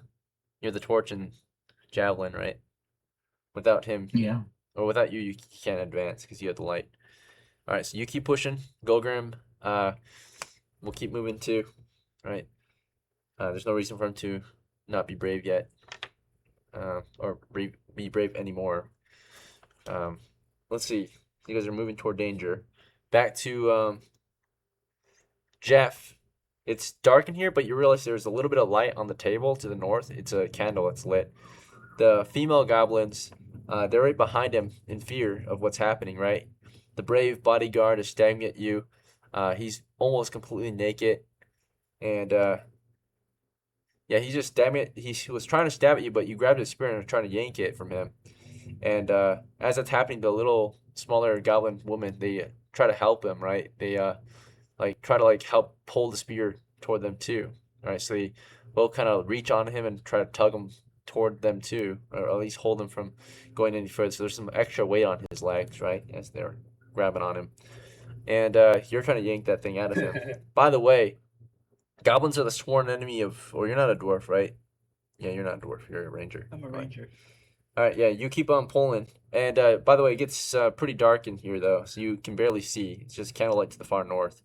So you're filling this out. Go ahead and roll another 6-sider to yank it out. You got grip on there still. He's just trying to pull, and you're trying to pull. Oh no. Did it? It's a pass. Yep. Good job. All right, so yeah, Jeff, you pull it, and he releases, right, and you get the spear from him. He realizes he's not strong enough despite him and the two females, and you yank it with all your force. And yeah, you got the spear now. And at that point, he will go to his sidearm, right, which is probably like a dagger on his belt.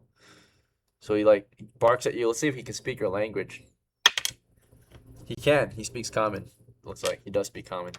So he says to you like, you know, fucking thief, come over here and fight me. And Jeff, behind you, you can hear more goblins on the way. They're nearly here. They're just going around the corner right now, about to close the position. Or they're at the intersection right now. So they like gather at the intersection right behind you. You're definitely cut off at this point. The bodyguard is like, come and fight me. I'm gonna step over the weak part.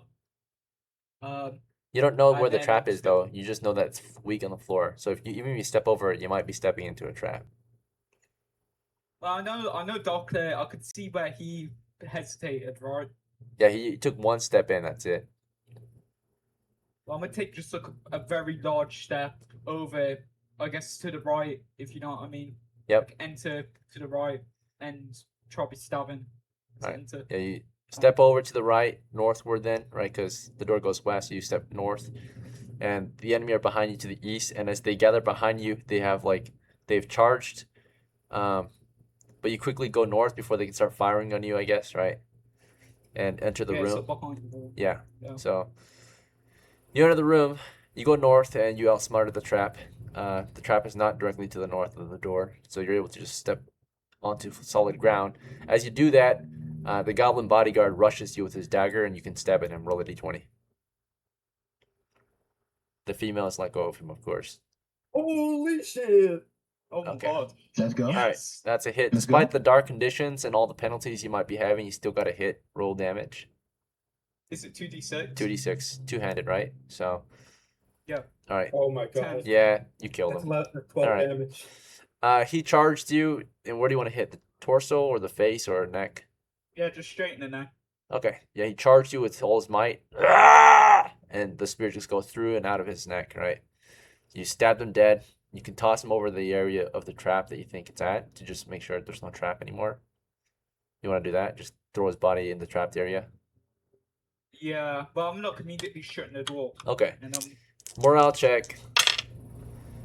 For the females, they passed. For the approaching enemy, they passed. They're charging the door. They're angry. They don't care that you killed their bodyguard. You shut the door, but before you can, roll initiative to see if you can shut it before they can get to the door. 6. Okay.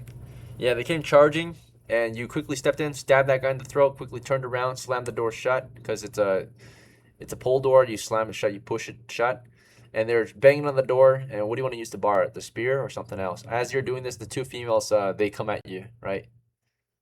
Yeah, I'm gonna be like, just like holding the door, I guess, and I'm With gonna your weight? try to stab at one of the females. Okay. Yeah, One you of the females. back up into the door, put your back against it. It's a 3-foot door, 3 foot by 5 foot door, and the 5 foot or 3 foot by like 4 foot door. It's a very small door. You had to like kind of crouch into it, right? Because you're in a tunnel system.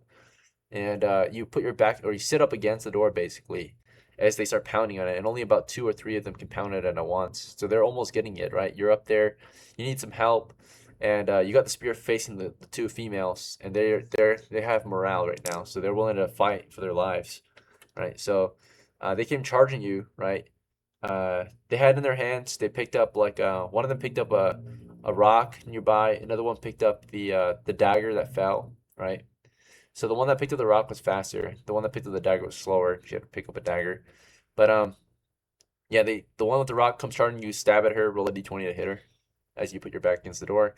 And also you need to do a forced doors check to keep that door shut. Oh damn. 1. Okay, Yeah. not 1. Critical fumble. Okay. So roll another d6 to see if you can keep the door shut, because there's a couple of them pushing on that door, trying to Right. force it. Okay. And everything comes tumbling, right? So yeah, as you readiest yourself against the door, basically the door is slammed open. You drop the spear. The one with the rock came running at you and beat the rock in your face, and you go into a daze. The other one had a dagger, and as you're in a daze, it comes up to you and stabs you in your leg. The other goblins that pour in, they hold you down to the ground, and they hold you down. They say, "You bastard!" Right? And they see what you did and hear that you killed a bodyguard, right? One of the strongest types of goblins. They hold you down. They brutally just beat you down, kick you in the face, kick you in the gut, but you're not killed outright. Your fate is unknown, right? You lose consciousness not long after they beat you into the earth, right? They didn't seem to outright kill you though, right? So that's the end of Jeff's tale for now. You guys might be able to rescue him, but I don't know if there's going to be much to rescue when you find him. We're currently outnumbered and cornered. Are you ready DOCKLA, to fight to the death, Ethan? Yeah. charge sir. the enemy to the north. Let's go! So you're rushing them, moving northward toward their position. They're firing at us from the north. We're under fire. Here comes another round or volley of enemy arrows. Yep. Shield up. Okay, On that 20. so it looks like the enemy to the north, better armed. They're firing bow and arrows. All these look like a miss, possibly. Let's see if any get past your shield and into your crew, because technically we are in a line. Yeah. So Yeah. we can go past I am- you. But it's in my shield. Be able to block everyone. Everyone's hiding behind me. Every now. You have a heavy shield, right? Yeah.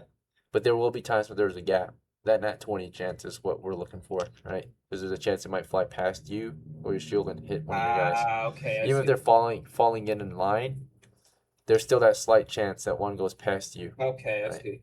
Pass me. because they're in a direct line of you're in a direct line of fire. Makes sense. So It makes sense.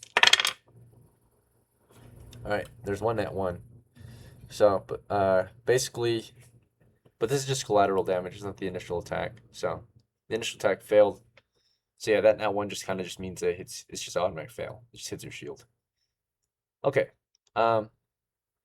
Anyway, yeah, they fired down the line toward you, right?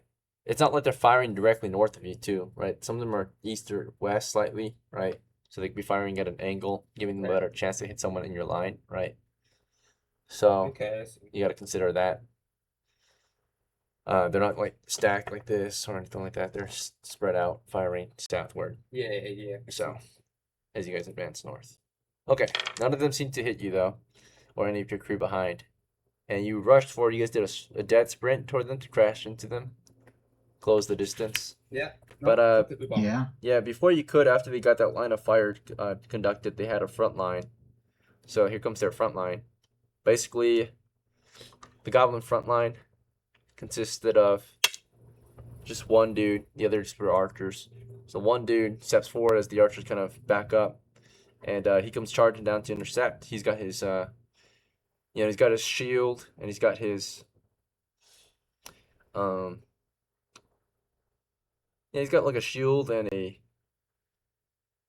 spear, something like that, right? So came for you guys from the north to fight you. Let's see how that goes. At that point, were you guys still in line formation, or do you just want to spread out?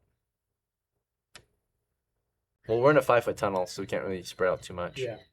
So it's just Yeah. you versus him. So before you close the distance, DOCKLA, he gets a spear attack. A 5. Okay. You got past the spear. Swing on him. Go ahead and roll a d20. 12. Could be miss, might be miss. No, nah. I do have a +1 Okay. to dexterity. I do have the high ground. All right. Yeah. So, D20. Can I try to subdue him? To get that. You have to say Subdue subdue with before +1 you roll. still, perfect. You can't subdue Oh, after yeah, you roll. fair enough. So, all right. So you're swinging on him, trying to kill him at the moment.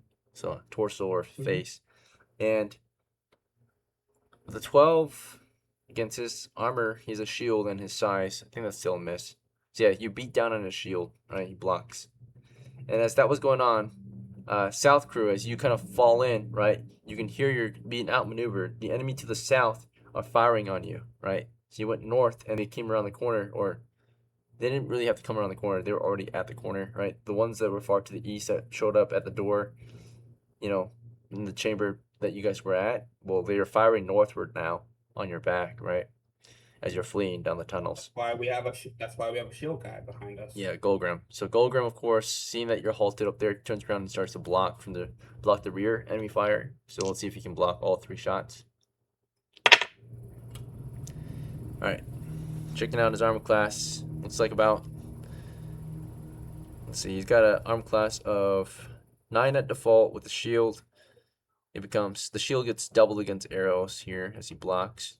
So it becomes an armor class of 2 instead of 1. That's about it. Just a moment. Alright. That might be a miss. Looks like that's a hit. 13, 18's a hit. So 18.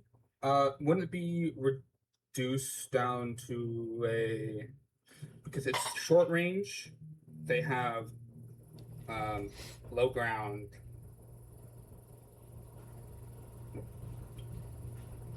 range is rough. They're small, so Low they have ground. +1. They're small. They They get a have- +1 and counteracts. Lighting conditions are fine for them at the moment. Yeah. They're also firing it from the rear, but it doesn't really matter because he's facing them.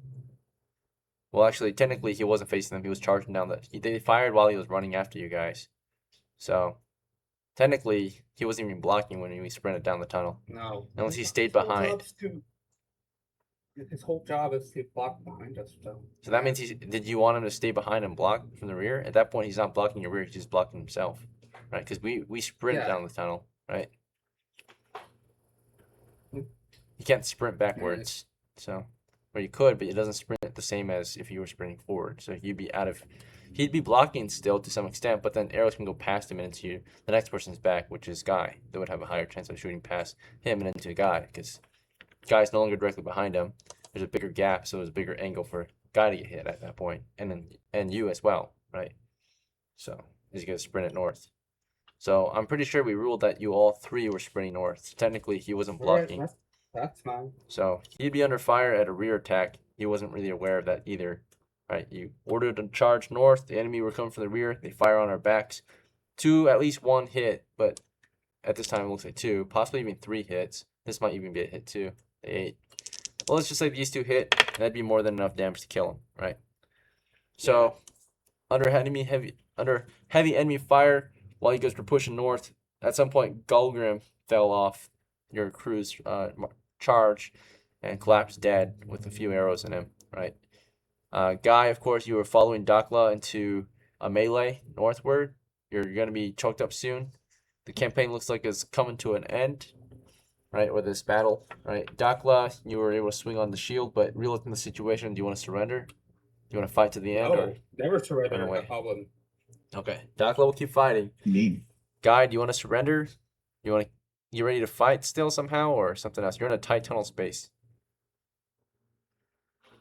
You're under enemy fire. I'll help DOCKLA with the shield. Actually, I'll pick up the shield of the fallen and cover DOCKLA's back. Okay, sounds good. Yep, so as soon as Golgrim fell dead, you turned around and grabbed down the shield and started blocking the south enemy shooters, right? DOCKLA, the situation seems to be even rougher here. We're trapped in between all these enemy forces. They have surrounded us in the midst of their maze of tunnels, right? Never surrender to a goblin. Yeah, so DOCKLA, you start raising your mace to swing again. And at this point, the guy north of here in this 5-foot tunnel. He's got his spear and his shield. You moved up, closed in with him. He starts to just kind of grapple you instead. And his buddies, the archers, move up to start grappling too, right? So they all start like dropping weapon and just grabbing at you. Do you want to go into a grapple too, or do you want to just keep swinging on him? I will just keep swinging on him. Okay, so you guys are in close proximity of each other, right? But you're within mace range right now, so he technically has to take a few steps forward to reach you with his hands. So you do get an attack on him before he can reach you. And he moves out with the spear and shield first. He doesn't drop it immediately. So he steps forward, spear and shield, right? And you swing on him. So roll a d20. He gives you initiative this round. But after this, you will have initiative. So he'll be too close. Damn. All right. He blocked it again, right? So he's closing in. He blocks your second swing, closes the gap, and just grabs at you, right? He's trying to put his hands on you. Now he's attacking your unarmored armor class to get his hands on his little tiny goblin hands on you. He's got a grip on you now. He's got a little grippers on you. Right? So with bonuses included, because right now he's attacking your unarmored armor class. So your unarmored armor class was the I do have a bonus. That's still a hit though, right? Because of your size and everything. Yeah. So let's see. Got him. Yeah, you would have armor class 8 right now. He scored a 10, and then +1 because of your size. So that's 11. So that's a hit. And high ground doesn't matter here. Yep. In this case, he's grabbing your legs. Yeah, because it's close quarters. Yeah. So. Yeah. Yeah, he grabs on you. He's got a gripper on you. Just barely made contact with your body.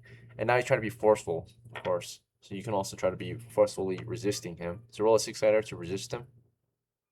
As he tries to...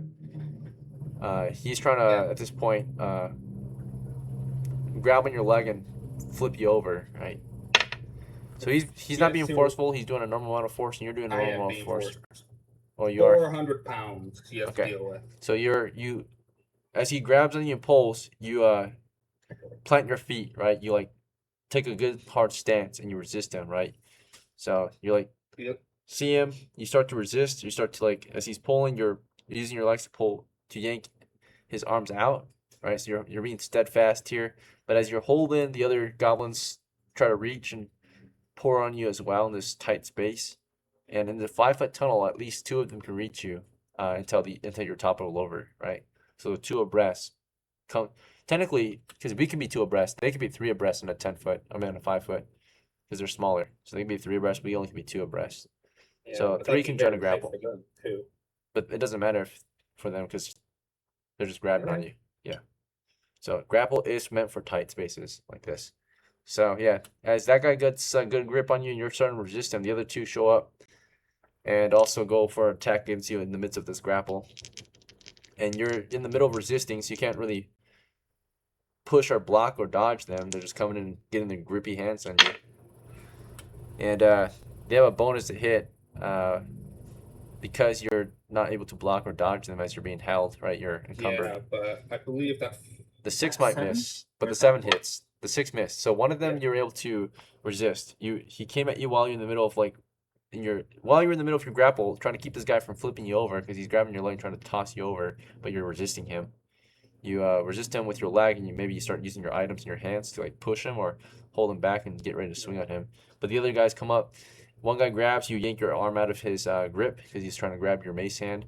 The other guy comes up and grabs at your other leg and got contact with it and starts yanking too. So they're trying to top you over. He failed. He only get about 60 pounds of force on you. So you're up against 120. Once they apply more weight or force than you're able to apply, then that's when you're flipped. Yeah, they got to do that 400 pounds.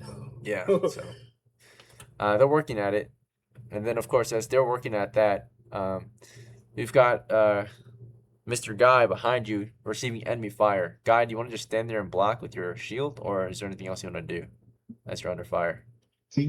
I assume that the god goblins and the shooter goblins from the north are occupied by trying to grapple DOCKLA. Yeah. Yeah. Can I just like run past them backwards? You can. So your path to the south is clear, so you can go south. North of you is DOCKLA, and then north of him is 3 grapplers grabbing on him. So the tunnel is choked up to the north. It's clear to the south, but that's where arrows are flying from. You want to go south? I'll continue protecting the south then. Okay. So I just don't go south, I just protect DOCKLA from the arrows coming from the south. okay. So as he's grappling, you're just gonna keep that shield up to the south under enemy fire. You can crouch if you want, but if you crouch, you're only covering half of his body and more of your own body, right? So if you crouch behind your shield, you yourself will be more protected, but then DOCKLA will be less protected, right? His upper half will be exposed. Does that make sense? Yeah, that makes sense. I'll stand. You'll stand, and yeah, the normal shields cover half your body, right? So your upper body in this case, not your legs. So, yeah, you're just standing there with your shield in front of you. Arrows come flying toward you. Let's see. Here they come. 3 more arrows. As you hold your ground. These 2 might be hits. That's a miss, probably. You hold your ground. They go for your legs, and that's the easiest area to hit, right? If one gets hit in your leg, then that's the other one can go for a different area of your body when you're downed. So yeah, they will make contact. What's up? 13. Oh, okay. I just couldn't see the 13. All right. Anyway, that first one going in for your lower body. That's a 3 damage with -1, so it's 2. And Guy's pretty tough. So Guy, you're at 1 hit point left. You're still alive, and you're still standing. Technically, you're only heavily wounded at 1 hit point left. The second hit though did Wait, the 13 misses. 13 misses. You think? Yeah, he has AC. Oh no, wait, he has AC. He picked up a shield. Yes. It's a normal shield. Yeah. It's a hit, No shield. Ah, my bad. not a heavy. All right, he's hit. Yeah. So that second shot kills him. So DOCKLA, your rear is exposed. So as your guys fall to their deaths and you're surrounded, do you keep fighting or do you want to? Yes, sir. Okay. I don't surrender the goblins. That's All right. Yep. So you fight to the end. You got 3 goblins grappling you right now, and you're swinging on them. One So goblin.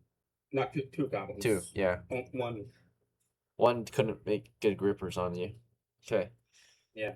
All right. So you got 2 holding on to you, trying to yank you down to the ground. You're 160 pounds. You got good strength, good constitution. So Yeah. yeah, that helps a lot. I'm more I believe I'm more 200 pounds. I believe.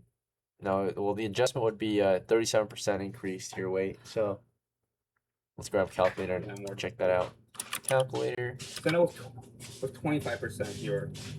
Well, it's 25% from the strength, and it's 12.5 from your con. So that's 37%, 37.5. So roughly 37.5. So we do 160 times, and then 1.375. So you are 220. So if you're forceful, you can be about 440, right? And I was. Otherwise, you're at 220 if you're not forceful. So Yeah. All right. all right. So anyway, you got 2 guys on you doing 120, and you're resisting them. You're holding ground. You're holding back so they can't flip you, right?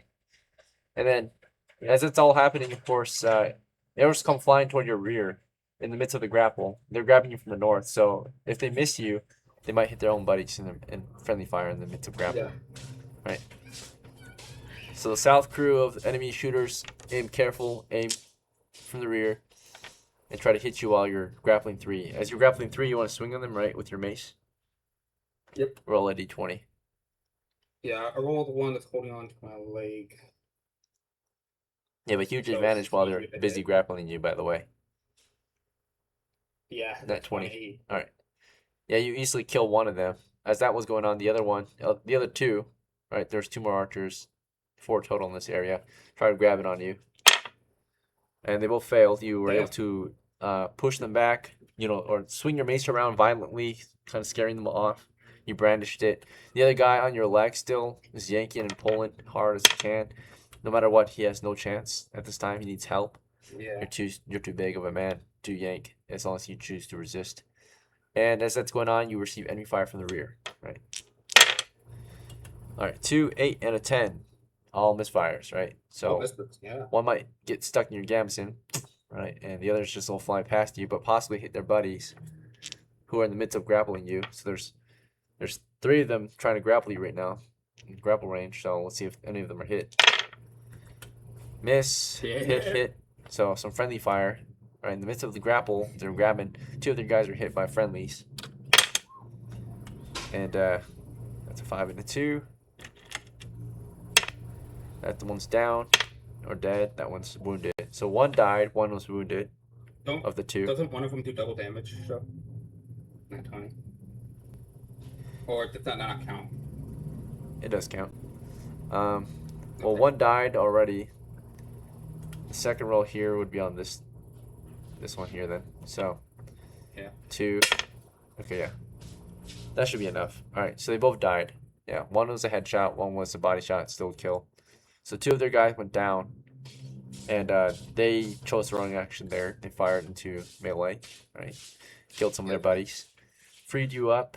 But right after that, they push in hard from the south. You got more from the south right now, those archers included, just moving toward you to grapple. They're all just charging you down the tunnel to grapple you, right? Yep. These goblin fighters. Some more maybe from the north are coming in, right? It looks like. The whole horde might be upon you soon, right? Given the situation, you want to keep fighting? Just fight through the horde? Why wouldn't I? Yeah, okay. Alright, you've got... So 2 just died. 1 died earlier because you killed it, I think. No, you didn't kill any. Did you kill 1? Yeah. Yeah, you killed I 1. rolled on that 20. Well, I didn't roll damage, but Yeah, we just said you killed it. There's 1 left on you, just hanging on your leg. Let's do a morale check.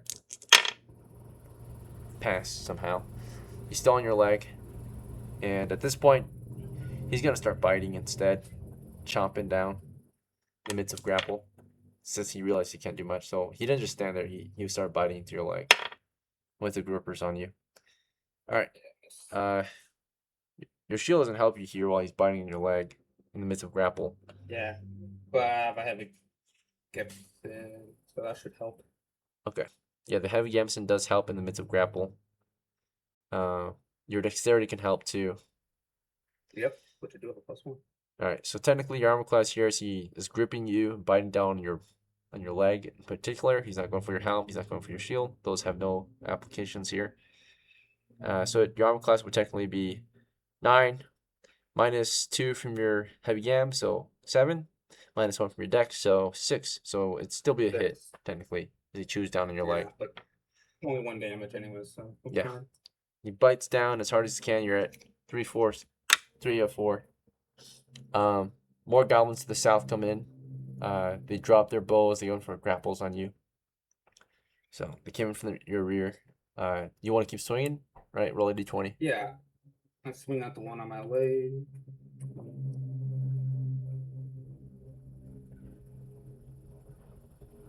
I hit the one on my leg. I guarantee you that. Okay. Yep. Both bonuses applied. Roll damage. And that's 1d6 plus 5 damage. Wait. Yeah, plus 4 damage. No, it's plus 5 because, yeah. Yeah, 8 damage. All right. Yeah. So you got a +5 because you got +3 from your strength, +1 because you're bigger. Yep. Mace. Mace is plus 1 damage. Against armored. No, just it's just a general +1. Okay. Let me double check. Mace. It might be. Yeah, mace does plus 1 damage. Okay, sure, yeah. Yep, you smash him, and he dies, yeah. So that one dies, but 3 more came in from the rear and started grappling on you, right? First, they gotta make contact with you. Looks like they're all hitting in the unarmored armor class attacks, right?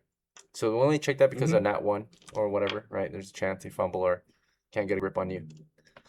Still give you a fighting chance to resist them as they try to grab. But they all grabbed. It's pretty easy to grab someone, right? It's not easy to penetrate, but easy to grab. So they all have some physical contact on you, and now they're trying to pull you down to the ground. And they all only apply a total of 60 each, so 180 pounds of force. Still not enough, even if you don't even resist. You're at 220. Standard resistance is 220 for you, as long as you can do a normal resistance against them. So they're pulling, and they're trying to pull you down, and you're trying to push them off, right? So keep them off you as they pull. So you're using your weapon, your shield and mace. You're like putting them in front of you as they're yanking on you, pulling you. You can start beating on them. For now, though, you're just trying to. You're just standing hard on the ground, just trying to like hold yourself together, right? Now you start swinging on them. So roll a d20 to swing on them. It's very easy to hit them in the middle of a grapple. 1d20. Yeah, hit. Wonderful. That's 1d6 plus 5. And no. That's 10 damage. His head pops. Okay. Yep. You pop another one dead.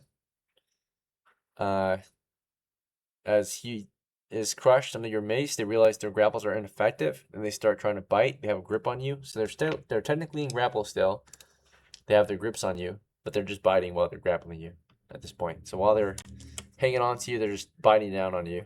So they still got to roll a hit here, because there's a chance you can resist them as they bite into you while grappled. Grappling, of course, is really good. It increases your chance to hit drastically. So if you have a dagger, grappling with a dagger is super effective, because then you just get a +4 to hit while grappling. Yeah. So But they're biting me, so. yeah, they're just biting. That's all I can really do here. Anyway, they got a bonus. There's still a chance for them to miss, and there's still a chance for them to hit. All right, looks like both are hitting as they're in close proximity with you. You know, hanging on to you with their hands and all their weight, and then they just like bite down on anything they can get. Right? They just chomp down on you, your leg, your arm. You 4 took HP, I believe. 2 damage so far from that. You're at 1 hit point left. You're in a lot of pain as they chew down on you, right? So one's biting into your thigh, one's biting into your like your side, your gut, right? He's like chewing down on you. And you're swinging on them. There's only 2 of them left. And there's one more group that came out, which is the shooters from the west area that shot down your crew. They're busy looting your crew to the west, so they're not coming. Yep. It's just the south crew that dealt with the south crew and this north crew are the only ones left. The north crew, you kind of clear them out already. The south crew is all that's left with the goblins. So yeah, go ahead and swing again. There's just 2 left. Let me do a morale check for them. They finally break. Yeah, as they're chewing down and you're just beating their guys, they finally, after biting pretty hard into you and you're pretty bad, this might be a good time. They don't realize you're about to die, but they chew down and they see another guy die, so they kind of let go and start running off. You want to swing on them still? Oh, yeah, hell yeah. Can I do a shield bash so I can do 2 attacks? Sure, yeah. If you do 2 attacks, you will give up your shield's defense, though. You won't. Which is fine if you're on the offensive. Yeah. So they're just backing off. So they're going to roll an initiative to see if they can back out before you can swing on them. So roll initiative against them. Oh, okay. 1. They're doing individual. They're going to back up at different times. I got a 6. Increase their survival chance. You won. All right. So before they can back out, so they let go of you. They start backing off carefully, right? And you just swing on them with your shield and your mace. Make 2 attacks. An 18 and a 5. 5 might hit. I don't know because they're kind of vulnerable, I think. Yeah, they can't defend themselves. They're trying to run away. No, the 18's a hit. As they're lifting, well, we rolled as an initiative to see if they got away before, but they already let go of you because it's simultaneous. So, but then you're just swinging as they're letting go. So they haven't gone away though. But they're trying to run away, so they're turning their backs. No, they're backing off carefully. They're walking backwards. So, Okay. Yep. So 5 is a miss. So that guy that let go of you, he like dodged it barely, right? The other guy got. So the shield missed. The mace hits. It's the first roll is your main hand. So the mace got contact, probably killed. Roll damage anyway, just in case. Yeah. You guys got 4 hits. Right? Let me double check. It should be full damage still, but I'll double check. Combat rules. If you choose to do 2 attacks, option attacks. However, damage is half of both attacks. Oh yeah, that's right. Okay. Yeah, because you're not full strength. You're doing 2 swings, so your whole body weight's not in both attack or in one single attack. Yeah, that's right. So it's half damage. Roll the d3. 7 damage. Okay. I mean, your modifiers would be halved too. Your whole damage would be halved. So. Just like when we do a crit, you get double bonuses, and if you do half, you get half bonuses. it's So you'd roll it Five, if it's ten, with normal. You can just divide it by 2, basically. So okay. So what's 7 divided by 2? it'd be a 3 or 4. So he only had 4 hits. So 7 divided by 2, technically it'd be 3.5. So it'd be rounded down for damage. So 3. So he's at 1 hit point. He's wounded bad. And he runs away. So they run away, and unless you had a missile weapon ready, you'd be able to shoot him down. But you want to chase? You can't be chasing them. You're not fast enough. So your character can't run away anyway. You have to fight. I'm to the end. faster than a goblin, am I not? You're a heavy footman. Yeah, how fast do goblins move? Don't they move really slow, or am I thinking kobolds that move really slow? Even a kobold moves 20 feet per round. You move 10 at heavy. 10. I forgot. I was thinking. You're not a medium. Running. You're a heavy. Yeah. All right. So there's no running away from you because you're a tank, and they run away from you instead after they realize that the fight is not worth it. Right. So they run away, and they you see them picking up their bows into the distance. Right. Getting Yeah. ready to fire at you. But at this Yeah. point, you want to get out of here, grab some loot, and get out. Yeah, I get the hell out of here. Okay. So before you get out of here, you holster your mace. You have your shield still. What do you want to take from your crew or the enemies before you leave as you're under fire? They're looking for a lucky hit right now. Torch? Oh, yeah, you need a torch for sure. So you pick up a torch, you got a torch, and you got a shield. You want to just leave, or do you want to get some loot first before you leave? I'm gonna leave. Alright. You're not, yeah, they're peppering you with arrows right now. Yeah, that's why I'm moving. Okay. So those two fire an arrow each right at you. Both were misses, though. You just block with your shield, if anything. And then you're moving south then, or north? They're to the south, the shooters. Yeah, I'm gonna move northward into the intersection. Okay. Is it T intersection or is it a 4-way? Up ahead is a 4-way. Yeah, then I'm gonna head west into the 4-way. So I'm assuming that's where the other 4-way is. Yep. You're moving west to another 4-way. Well, this tunnel to the west, by the way, has a side passage to the south. Otherwise, from this 4-way, you got a tunnel going north for about 20 feet. And then past that is another intersection. To the east, you got a tunnel going east for about 10 feet. And there's a 4-way intersection after that. And then, of course, to the west again, it's a 20-foot corridor headed west to a 4-way intersection, but in the middle of it, to the south is a side passage that leads to a door, a single wooden door, which is currently open. Yeah. All right, then I will continue heading southward. Okay. South through to the door, or south from the next 4-way intersection? From the next 4-way intersection. Okay, at that next 4-way intersection, there's another door to the west. And let's see. Yeah, there's another door to the west. Looks more like a stone door to the west. Yeah, it's a stone door to the west. Otherwise, north goes 20 feet to another 4-way intersection, but you're going south, right? So, Yes. okay. And you can see to the south, there's a bunch of goblins there. I'm gonna see their reaction check. They're looting up your crew right now. So they react neutral to you. They're not sure of you. They react normally, so they will stop and halt and like get ready, right? They're not fighting, but they're not running either. They see a hole, but this dude just covered. Yeah, you're covered in goblin blood. Just going down the tunnel. They're in the midst of looting. Yeah, they say. Let's see if they can speak. At least one of them will speak because it's 25%. So, yeah, as you approach them with your torch and shield, they'll say, Yep. you know, what do you want? Let me leave, and none of you will die. They refuse. They say, no. So be it. Okay. And you start swinging on them? Yeah, toss the torch, take off my mace. I'm assuming I'm at a decent distance, right? Yeah. They're not necessarily ready for me either. Yeah, they're in the middle of looting. So as you were walking, they got ready for you. So 4 of them in the front are melee, 3 of them in the back are missiles. So the melee guys, they have about 10 coppers worth of gear right now. They've also taken up the armaments of your crew. Some of them have. So that would include, you know, they've got like pole arms and spears, right? Well, they picked up spears and pole arms. The pole arms they can barely wield, right? So it's like a pike for them. Yeah. So they use it cumbersomely. But yeah, they ready themselves against your advance. And they start thrusting at you. Yeah, the melee guys took up spears and pole arms. Yep. 2 of them have pole arms, and they're using it ineffectively because they're too weak for it.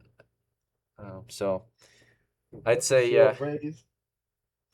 And push forward. yeah, you get the shield raised. The pole arms act as like pikes for them. They're kind of heavy and cumbersome. So let's see. None of the pole arms hit. Let's see if the spears hit.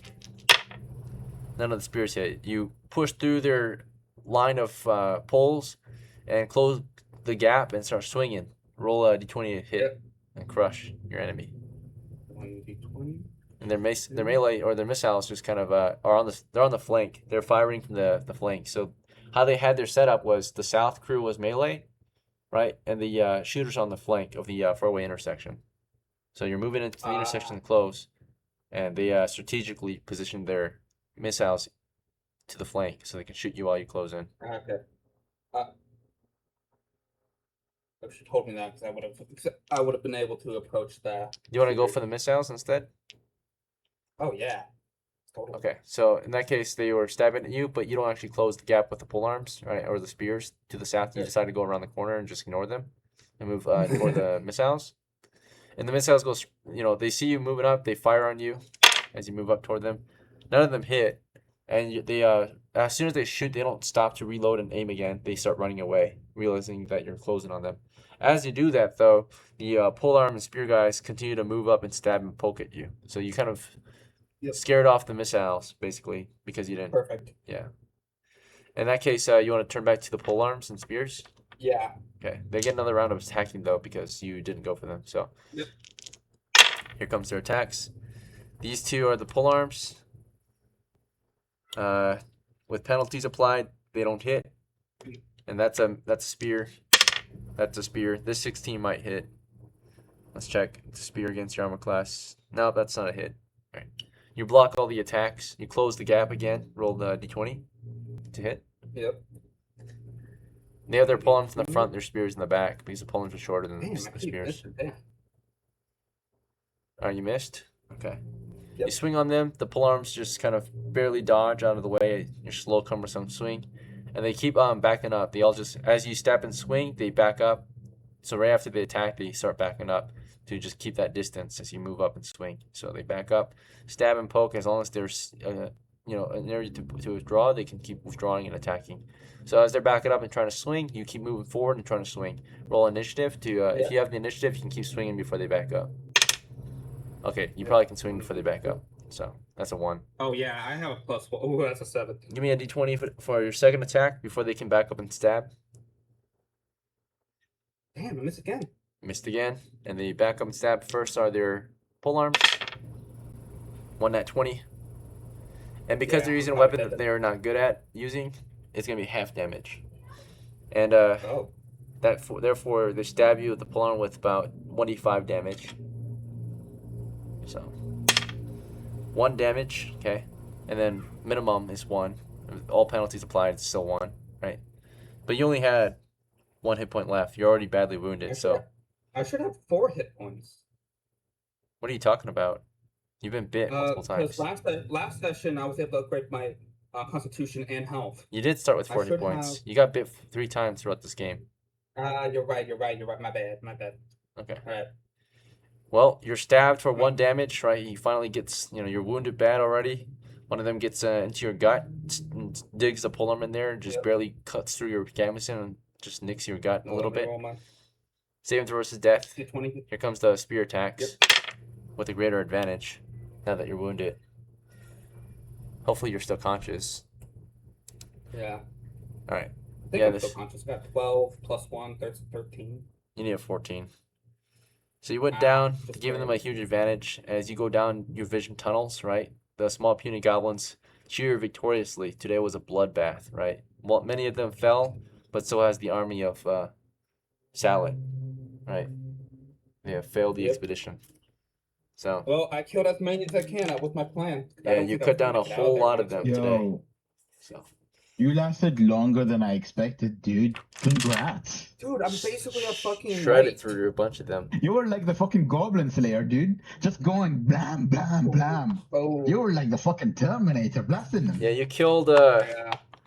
So it was 4 initially from the north.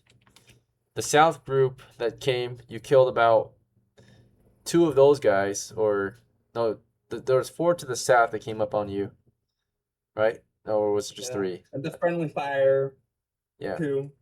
yeah. So it was started with 4 to the north, and I think there was about 3 to the south. One of them got away. So you killed 2 south, right, of the second group of goblins. And then this last group of goblins that you approached of their ranks, you didn't kill a single one. Oh no, you killed. Did you kill one? No, you missed all of them. Yeah. Yeah, in the polearms, yeah. So you That's killed such up to unlucky you killed roll. 6 goblins today. Yeah, you kept on missing. If you didn't miss so much, you would have definitely crushed a few more. Yeah, I probably would have won that fight, honestly. You if just I cut through them and get out wasn't of there. rolling. Yeah. So Yeah. freaking tank, right? You just push it. So you guys can optimize your tank next time. You can see how effective a tank is, right? They can just keep pushing through while your Yeah, squishies are able to open fire with missiles, right? And like, utilize the tank. Yeah. That's what infantry does in real life, I suppose, right? They use That's armor. why I wanted to come back to DOCKLA the third. Because DOCKLA can last Yeah, long, that's but his issue is his rate of attack is so low. Well, it would be a One problem attack per over there round. to hit my fucking attacks. Yeah. And then, of course, you had extra gunners on your team, right? Extra shooters to fire behind your armor. That would be super Yeah. effective. The spears are Yeah. nice, of Don't course, worry. but Yeah. I get paid tomorrow, all right. so But yeah, I will earn all my gear. unfortunate. The goblins have won the war, and they capture and loot your crew, right? So Oh, they capture the loot. I made sure that they have a lot of casualties. Oh yeah, you did devastating damage. 6 goblins were killed.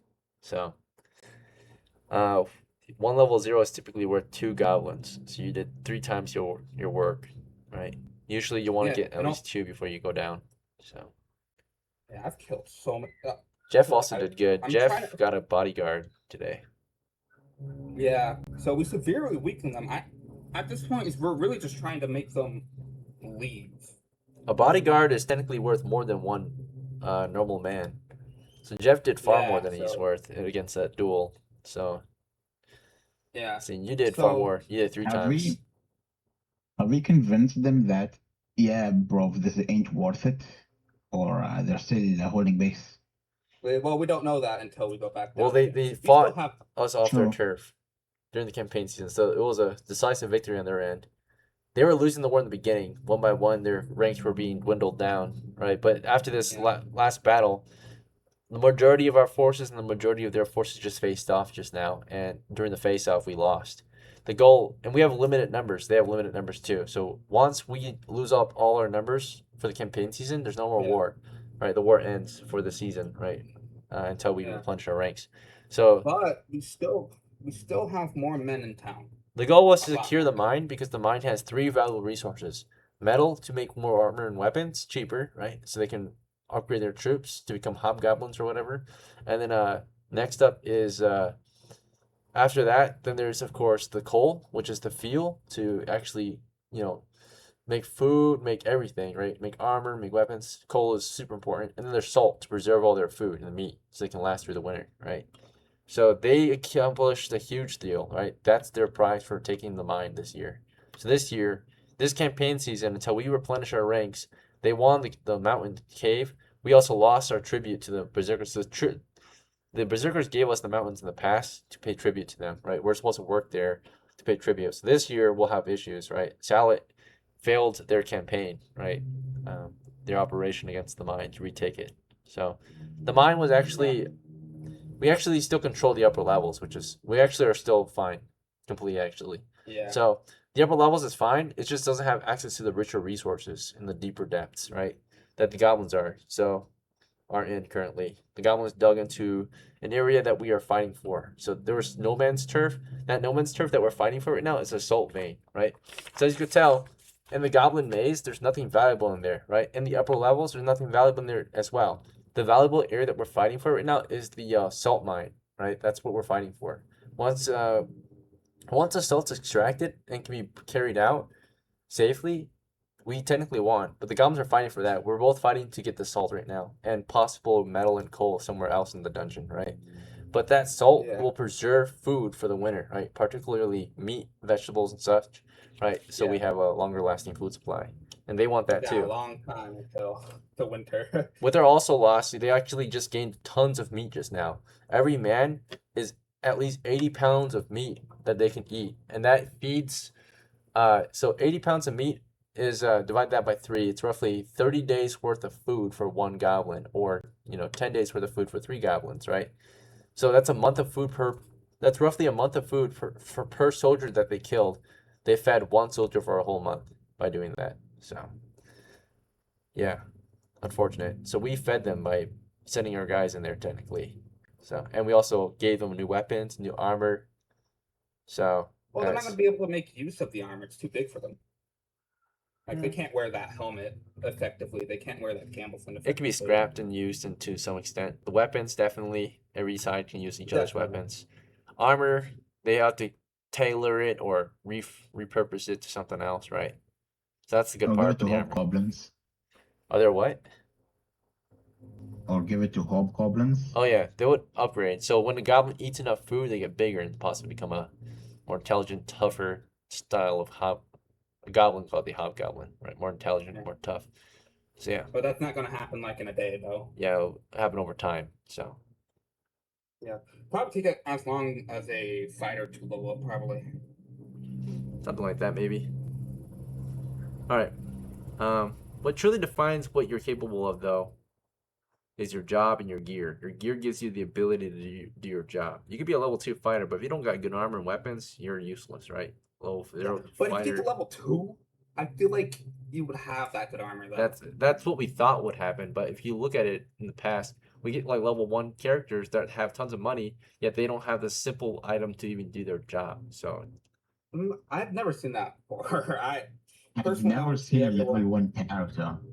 like a freaking in the Oh, yeah. past we would have a fighter without a bow or a spear and just going with their bare fists. That kind of issue, you know? Yeah. Sometimes I that's think- a thing to overlook. I do that sometimes.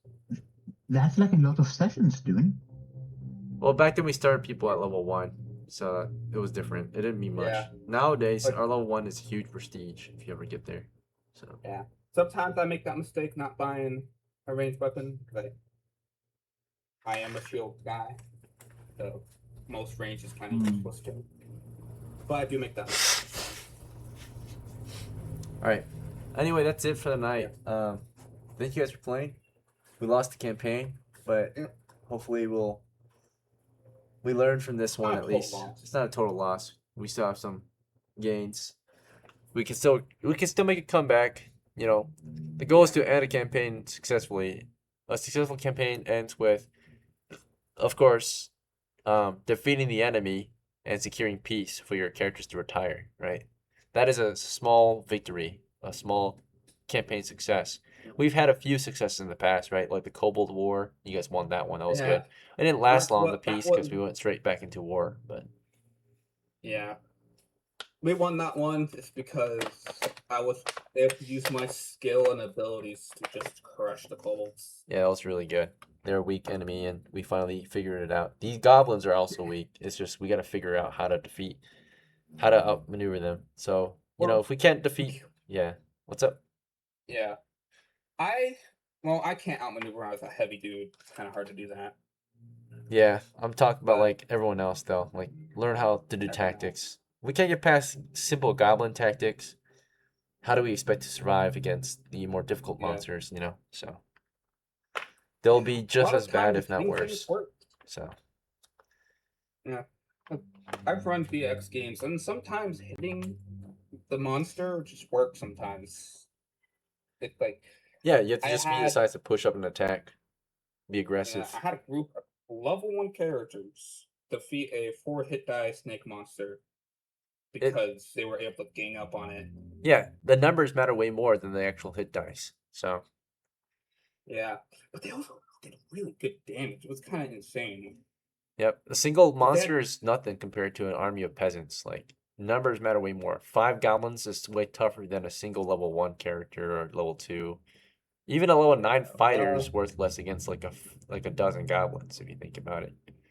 If those 12 9 or 12 thugs hold him down, what's he gonna do, right?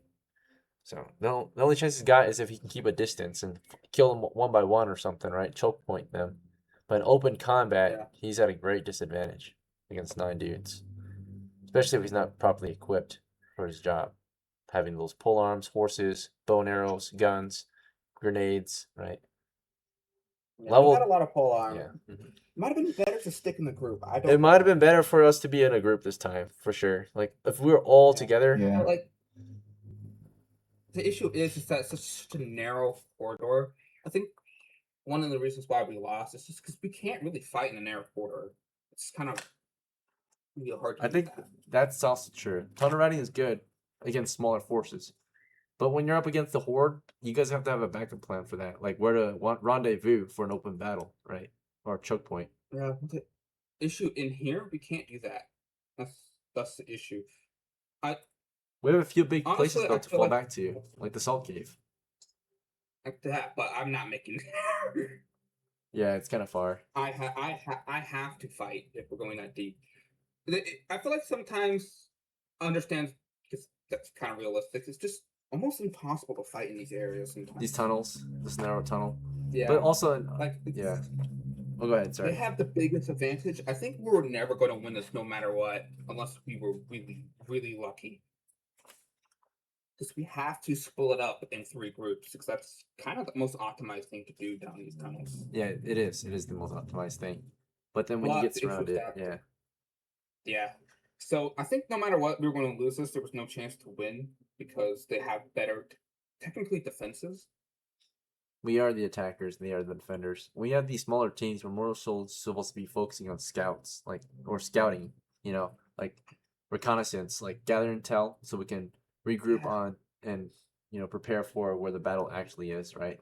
Or the enemy are. If we do that, they're not going to follow us into the big salt cave.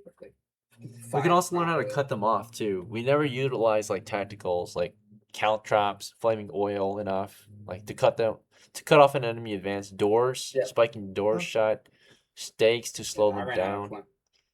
I ran out of flaming oil. Yeah, it's expensive, but there's cheaper alternatives. Count traps. I think someone bought count traps, didn't even utilize them today. But they couldn't High use proof them. alcohol. Yeah, but they couldn't We can use it either replace the because- oil with high proof alcohol instead. Oh, the Yeah. issue with that, they couldn't use it because they were getting pelted by range. Alcohol it does burn, but I don't know if it burns to a legal and That's why I said high proof. We're Oh, not yeah. talking about like A's. We're yeah. talking about like other shit. Mm-hmm. Could work, but that's probably what they use to make a flaming oil, along with Yeah, it's oil. about the same price then at that point. You might as well go for the flaming oil. Yeah. Just like 100% alcohol compared to just Yeah. buying oil. I think we're going to lose this no matter what. Even if you didn't do it on purpose, or not, we just can't fight in these narrow. They Narrow always The tunnels. have moment we the lost advantage. is when we bashed down the door. Yeah, I should have just went in. I thought I don't know why my head said pitfall trap instead of a bungee trap. Yeah, I mean, you also have to Why think my about brain- the room size too. Would a pitfall work in there if it's a storeroom? They got salt and meat stacked along the walls, but Yeah. it could be. Who Also, knows? a But lot bigger room. It's a lot bigger room too, and Goblin can easily maneuver around that. I don't know why my brain just went pitfall instead of bungee trap, and I could have just stepped to the side. But I also think that horn was going to happen no matter what. yeah, Because even if I killed the girl, would still grab the horn. blow it. If So we had like a thief with lockpicks, Yep. it would have gone very smooth. you can The still issue get is a. that these- We were split. To be honest, the best option was all of you guys going in the room with me, but you guys didn't do that. So I disagree with you with that. What if they we might be able to hold up. What if they had I don't know if they have grenades or not. but we could have took their woman hostage, right? That was like my main idea. Would the goblins care? Well, yeah. They're chaotic. They might not. Yeah, but goblins still need to breed, right? Woman of survival, so. You don't But have if to you do like something from the book. Yeah, if you had like 14 women and there's like only 2 with lock in there, I think would be worth to kill the literal half the enemy force. There would be emotional weight towards the guard, but that's like I don't know. it, though. I just think it was pretty much impossible to win this because it's more advantageous for the goblins because the 2 of them can be in the front of the 5-foot tunnel, or 3 if they're grappling, while only one of us and maybe a spear guy. All right. Well, we're gonna wrap this one up. Yeah. But yeah, Yep. good try today, guys. Again, the goal here was mainly to destroy the enemy, and mainly, of course, to retake and secure the loot, right? Which was the salt that we were after. Oops, no, it's supposed to- but other than that, there's also coal and metal somewhere down there. Yeah. We'll probably have to either try again, or we'll move on to another campaign area and restart. Not really restart, but start a new campaign. So. What do you think we could have done better in that situation? Starting off in the beginning. I guess. Did you guys have a clear direction? I feel like there was no. Yes, I had a clear direction. I was gonna go initially. I was trying to get the area where we were going. I used Tulio's map.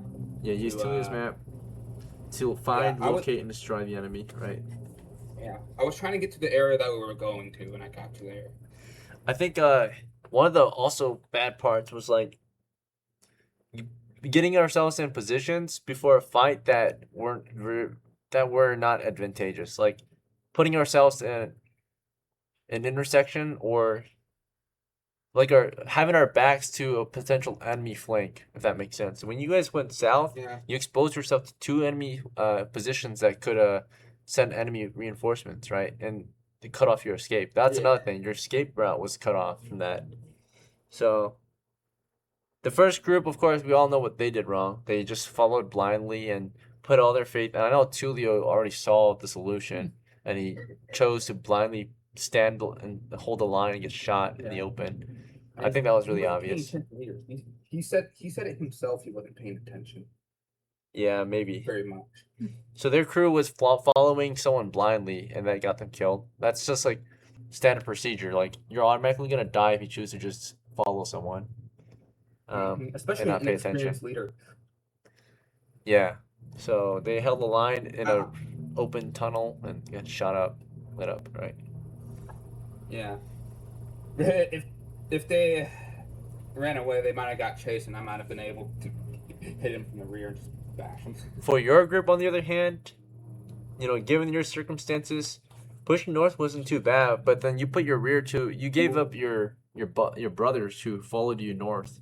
You basically just advancing yourself north and not letting them go somewhere else or retreat or hide or something. That got them killed. Your fellow comrades, Guy, and who else was with you? Jeff? Or no, not Jeff. It was your retainer, Golgrim. Yeah, having them advance north with you basically sentenced them to death, basically, right? You could have been fine on your own, but they're squishy, right? So.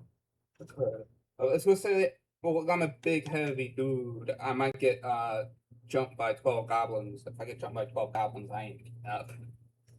Yeah, it's just always important. Like as a knight kind of dude, and this is not like Ethan where he had the perfect ability to go hand-to-hand combat. This character doesn't have a dagger, and DOCKLA. Yeah, but my character Ethan, where he's capable of doing that, not because he's also had better armor class than DOCKLA.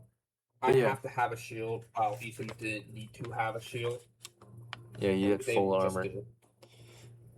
The charge for you would be good, but for the others it was suicide. You guys might have been better off in the chamber, holding a choke point there, and only having to deal with one enemy position, which is the doorway. If you were able to push in there and take down the bodyguard and the 2 females with Jeff, That might have been your best chance, actually. Yeah, I'm that's looking what at I was. That's what I was Yeah. saying. Thinking about the two, but like, what if they had On grenades? top of that, look, my intention was to mine west, and if I mined west, we would have got there would have been an exit on the other side of the wall. You might be right about that one, based on the map. Yeah. But yeah, that's But, unfortunate. like, It's alright. We learned. That's what matters. yeah. So, Indeed.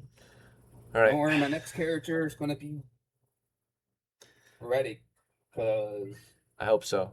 I hope we don't make the same I am- mistakes. yeah. Is it I'm alright also- if I roll up a dude? Since We only roll up at the start of games. This is our tradition. oh, The main reason we do that is because players in the past would roll up a character at the end of the game. I would have to write it up, and they would never come back to play, so it would be a waste of time and waste of paper.